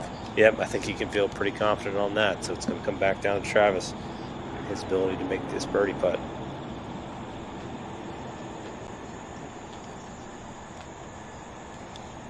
So I think he's probably looking at a 15, 16 footer here. He is also looking at a downhill putt. Shouldn't be a whole lot in this based on what we can see in our Strakaline green book here. Maybe some slight movement at the hole, but I think if you're Travis, you're going to take a pretty aggressive line towards the middle of the hole and just focus on the speed here.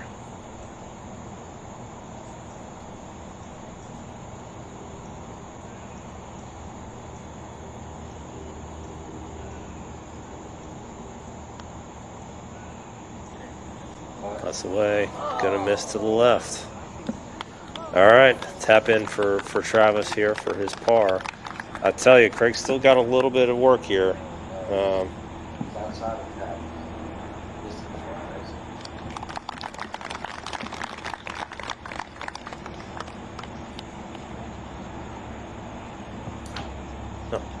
Good. Yep. All righty. So, well, Joe, we didn't have your mic there working for a minute, so thank you to the internet for telling us what was going on there. Thank you.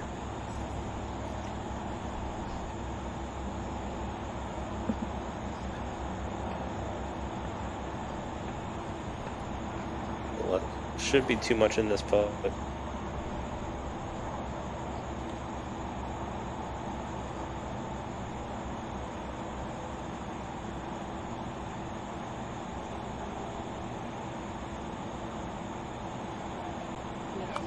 there we go. That's a par for Craig. Unbelievable. At that distance, he's like Mr. Automatic, right? Well. Let's keep on going here, folks. One thing I've noticed here, Kevin, there's a lot bigger shadows out here on that. That's right. Yeah, we are coming up on our 5th playoff hole. That's right. 6 o'clock. Yeah.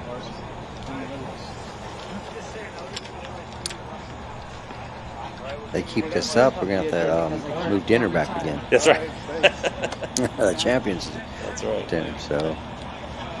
Let's see here. They still got a good hour's worth of sunlight here. So, folks, you want to hang around, grab a drink, get some chips, watch them play all night if we have to.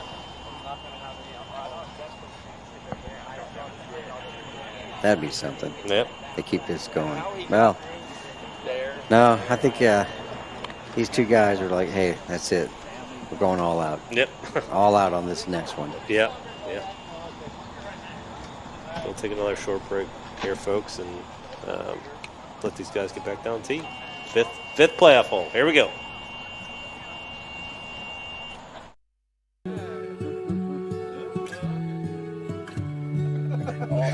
I never thought I'd find a family like this again.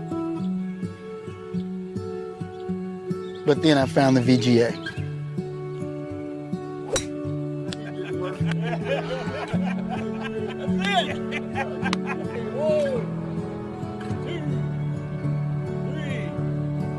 I never thought I'd feel pressure like this again. But then I found the VGA.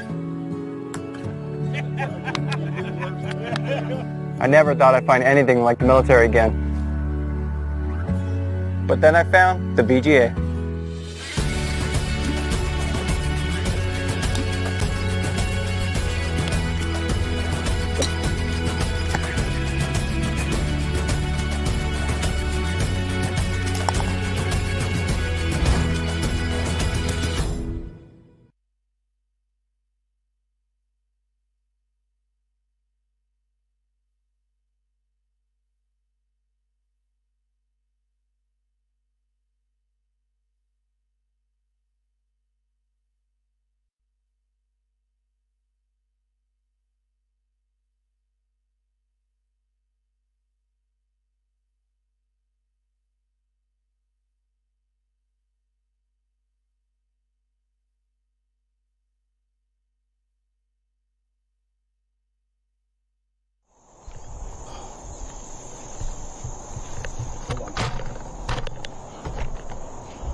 Okay, ladies and gentlemen, we are back on the tee box.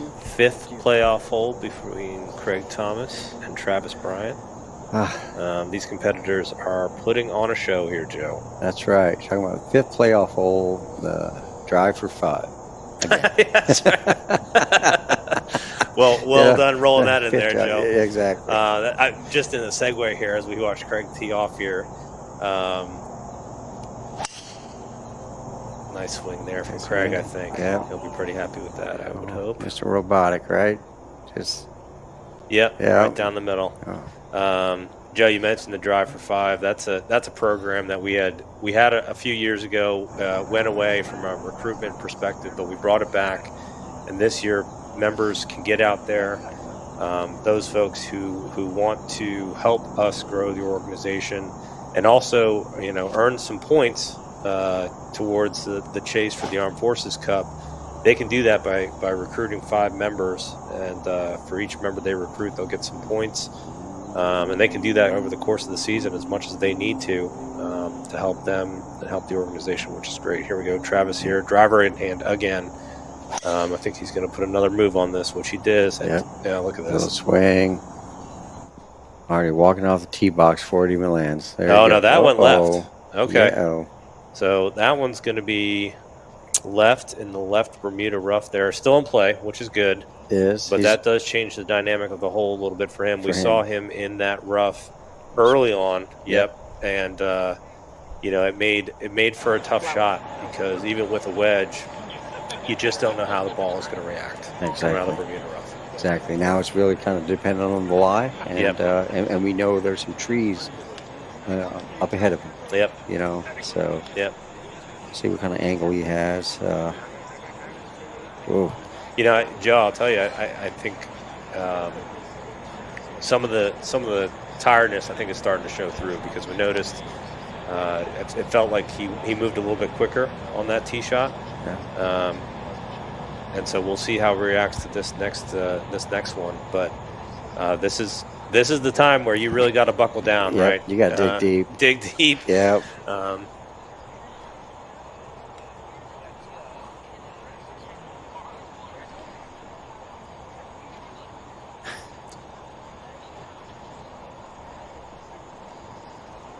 So we are maybe going to get a quick shot of where the ball is here. Oh, yeah, that is going to be a very difficult shot. Now, he does have a decent lie, but you can kind of see here, folks, that he's on the left side of the hole, and it doesn't look like he's going to have a really clear shot at the pin because of that tree. Now, Travis is extremely talented in that he does have the ability to shape shots. In particular, if he wants, he could run maybe a low draw off the tee-back sign that you guys see there with the VGA logo on it and try to scoot it on up there. Yeah, that's right, Joe. Yeah. But, again, at this stage of the day, being a bit tired, you want to be careful with what risk you take on here. Exactly. Because as we've seen, par putts keep you in it. That's right. And, and I think Craig is perhaps feeling okay. He's in the driver's seat. That's for right. sure. That's right. And as consistent as he has been from this patch of grass, but he's pretty much been hitting off the last five tee shots, right? Yeah, this must feel like home for him. Yeah, I think he just leaves a tee there. Yep. Because that's where it's going to be anyway. Next time he comes up the fairway. Exactly. You just reuse it again. But wow. What a great view of the backdrop there. You get the Grand Over Resort. Fabulous weather today. Very lucky that we had good weather on the second day of the National Championship here. More of the crowd has moved closer towards the resort. There. Yep. So when this concludes, they can run back and get dressed up for the championship dinner. Yeah. We will also live stream that this evening. We'll have the awards. Players can see our champions get their red jackets and their trophies from all the different flights, along with some of the other things that they get. Watch Greg here come in. Some exciting news tonight. Yeah, some big news tonight. Oh, nice swing from Craig. I think. There's that fluid, Mr. Fluid. So, oh yeah. Okay. right side of the green. He's been over here as well. So, that's right. He actually saw Travis with this putt earlier, so he's going to have to think through that as he gets up there. But, exactly. you know, pressure's back on Travis here. Very difficult shot coming up. Yeah, Travis opted to carry his whole bag out over here. Yeah, a lot of. Not sure where his lie was going to be and shot he had. So he brought the whole arsenal. Yeah, looking, you know, just a guess here. I would guess this is probably a mid or long iron. The rehearsal that he's putting on for us here looks like he's going to do a very abbreviated kind of punchy swing to try to keep the ball down. Maybe take it out at the what appears to be the right side of the resort tower there and have it draw back a little bit to the left. Yeah, make sure he doesn't hit anything. Doesn't want to have any type of rules violation here.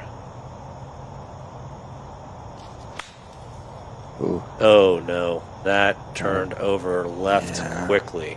I don't know if it just that little bit of branches in his backswing. Yeah, kind of. But I guess we'll have to see. Hopefully some spotters will get out there and see where that is. Yeah, he may have kept an eye on it. I know we saw the ladies over in that part of the hole earlier today, and because you have the leaves there and that Bermuda rough, it can be hard to see. But yeah, the way that ball came out, it was really moving off to the left. So hopefully it stayed in play. You know, we saw Rick Matheson in that woods earlier today. That's right. And he had no choice. He had to go out almost out backwards. Yes. To get out of that woods. I can imagine that can be a lonely walk right now. Yeah. Right? You know, some questions. Yep. Again, though, you know, Joe, like, they're tired. Yeah. Looks like he's got it in play, so that's good. Yeah. Not out of it. This is his third shot. And Travis has manufactured some great shots. Some phenomenal shots. Yep. Remember just 2 holes ago on this playoff, coming out of the right trees, hit a stinger, you know, up to the left side of the green and got up and down for par. Yeah. I mean, who knows? You never know what could happen here. I think he's got to regroup, get that last shot out of his head. That's right. And focus on how he gets this ball as close as possible, because Craig still has, you know, at least one putt, if not 2, to get his ball in the hole. So I like how Travis is, you know, takes a nice little pause there, you know, just kind of collect his thoughts and visualize his shot. Yep.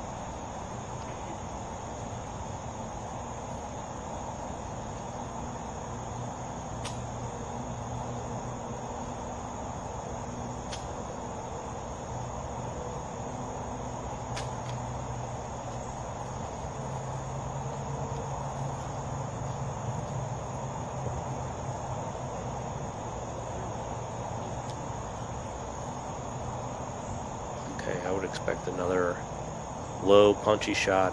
Try to get this up, maybe just on the front of the green and release out. Here it comes. Just like that. Okay, it's releasing. Rolling. Oh. Yeah. Okay, that's a good shot. And he's had that putt too before, earlier in the day. So, who knows? He could sink that for par. Yeah. Well.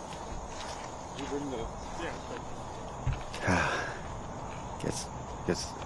Man, what a championship here. Oh, wow. We've got a competitor, Anthony Orlandi, out there helping out. Carrying his bag away. Yep, that's so he great. can get back up to the hole. Uh-huh.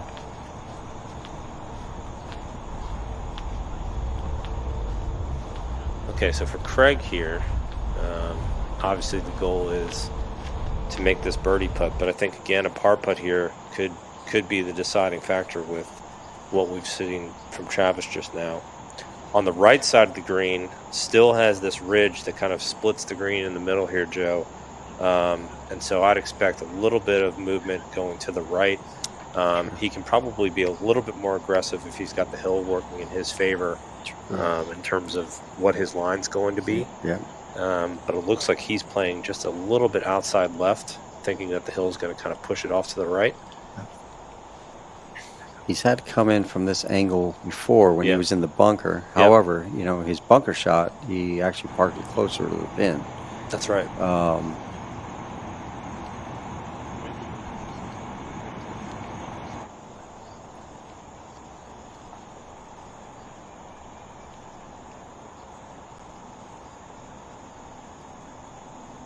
Craig not wasting a lot of time over these putts. Yep. He gets to it. Finds the read and lets it go. It's going to be a great angle here, folks. That is. Give this a good run. Is that going to turn to the left? All right.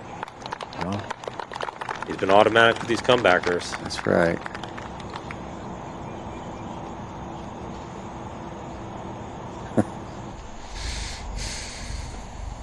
Okay, can Travis put the pressure back on? He looks to have, what's that, Joe? Probably, I don't know, 15-footer from off the fringe there. Yes. This putt actually might be pretty straight because I don't think he has to deal with the ridge. Maybe a little bit of uphill movement coming back, you know, towards the other side of the green there, but you know, he doesn't have a lot of fringe to contend with, which is good. I think his speed could be pretty much just like it would be if it was fully on the green. Yeah. He's seen the putt before. That's right. You know, just gotta get it rolling, and you know, don't let it start hopping off that you know 2 or 3 inches of fringe grass there. Yeah. Right. Yeah. You know, just get a good forward roll on it.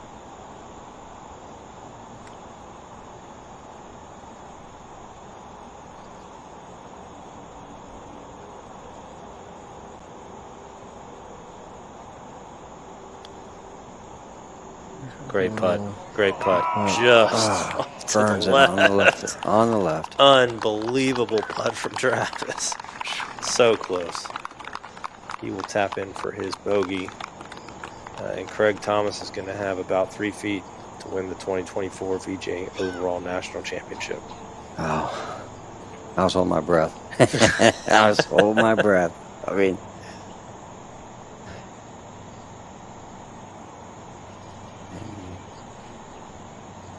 again, Craig does not take long. No, shouldn't be much in it. No. He's had these putts for the last 45 minutes. That's right.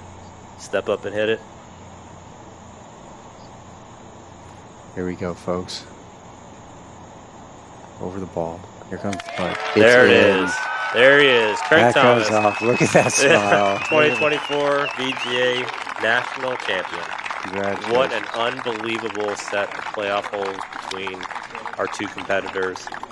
Josh Payton, CEO and president of the VGA, comes out to greet Craig. Congratulate him on his championship. We could just have you hang out here for so a few minutes. I know it's been very long. We're going to get Kempin in a red jacket really fast. And trophy presentation. Chairman Bob Peel comes out to congratulate him. Mike Elliott with Dun & Golf. His wife there. Great scene there, yep. Wow. As they embrace and she celebrates with her husband here on the green. Yeah, Tim Stanton, North Carolina director. Congratulations. Andy Shumper, VGA Maryland. Congratulations on a deserving champion. It's got to feel good. You know, he 5 playoff holes, Kevin. Every one of his drives, you know, have been pretty much right down the middle. Right. Yeah. Approach shots, he's been so consistent with. I mean, heck, he even had to play out of the bunker. Yeah. Right. Yeah. Wow. You know, so. And like you said earlier, his putts inside the putter length, automatic. Absolutely automatic. Looks like he's got a call from somebody here, maybe taking a news interview with some of the local news come out to cover the event. That's right. And so, what a great scene. Great scene for our 2024 national champion. With your wife just then, I mean, you know, what does that feel like? Unbelievable. Couldn't be a better ending, Joe. Really couldn't be a better ending to a great week. And So obviously Craig is a senior in years. Yeah, seasoned professional. Exactly. Playing in, our A flight, right? And earlier we were discussing about, VGA members who are in the senior division, they can play their way into the national championship. But you know what? Yeah. Craig has chose to play veteran flight. Right? Yeah. And he gets to walk away. Today is your 2024 national champion. Yeah, right. It's pretty cool. Very cool to see. To see someone, with his competitive pedigree and his experience, step up to the plate with, some of the competitors here pushing 20 or 30 years younger than him. So, Kevin, you said he's a teaching pro. He is a teaching pro. Yeah, he teaches out at Metropolis Golf Club up in New York, Bryan, New York. I think that's correct. He's had some success in the New York Met amateur scene, competing, and so to have him be a part of the VGA family, come down here and represent so well. I'll tell you what's really exciting for me here, Joe. It's the first time the North Region has produced a national champion. Congratulations! So very excited about that. And for me, being a co-founder, and obviously been around the organization for since its beginning, and I remember we would used to get some grumblings from players from the north, we're at a disadvantage because we have to deal with the winter, right? And here you go. Right. Yep. As Craig is donning his red jacket. Yeah. Look at that. Yeah.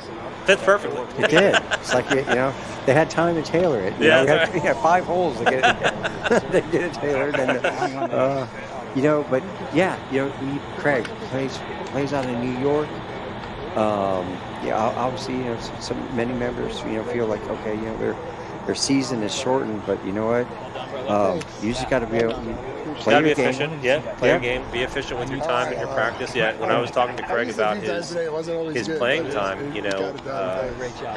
he's a golf professional, right? And that life, that chosen life, it doesn't leave a lot of time to play golf by yourself. Exactly. Right? So you're working on other people's games. Absolutely, and that's what Craig told me. And for anyone that wants to read more about Craig, Metropolis Golf Club's website has a really good little bio about him. We'll have to definitely get that bio link and put it on. Yep. It really drives home that Craig has been in love with the game since he got out of the Marine Corps, and he's spread his knowledge as a teaching professional for I think it's 30 plus years at this point, which is absolutely fantastic. But then also to have the time to come up here and get the red jacket, as Josh Payton puts it on him, officially for the first time. He'll be awarded that along with Anna here and her red jacket. Yes. As we see this initial just kind of mini trophy presentation here. It is such a cool thing to see. And what a dynamic between champions here. Yes. Yeah. This is, for me, it's very exciting to see, and, Kevin has been great, the last 2 days, us being in the broadcast room. And you know what?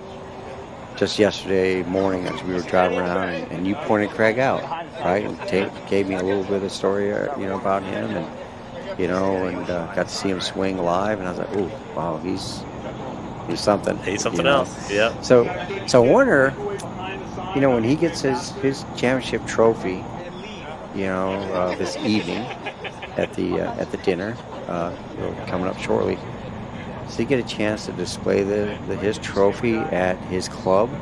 I would hope so. And I wonder if he'll be able to walk it over to Bethpage Black and say, "Hey, can you guys put this up next to my course record plaque?" That's right. Yeah. That's wow. Right. Oh, that would be great. Yeah. Look at all our members, cheering, clapping, congratulating these folks there. And some big smiles. Look at that. Some big smiles on their faces, and awesome stuff. yeah. you know what? It's fun. Here we are moving up 6:45, and these folks can be exhausted coming in. They are. Coming in, you know. Yeah, I think Joe. I think on that note, for everybody that tuned in, it's been an absolute pleasure working with you, Joe, to do the broadcast. I know this has been something that we've been trying to develop over the last 5 or 6 years. I think it's really gotten to the point where a lot of our members can take advantage of the live stream and enjoy it. Thank you, everybody, for tuning in. We look forward to seeing you on the live stream this evening when we do the official trophy presentations at our Champions Dinner, which will probably start around 9 p.m. tonight. But until then, this is Kevin Fry, VGA North Region Director, signing off with my co-host, Joe Cayley, co-founder of the VGA. Thank you very much, Thanks, everyone. Kevin. Yep. Have a good evening.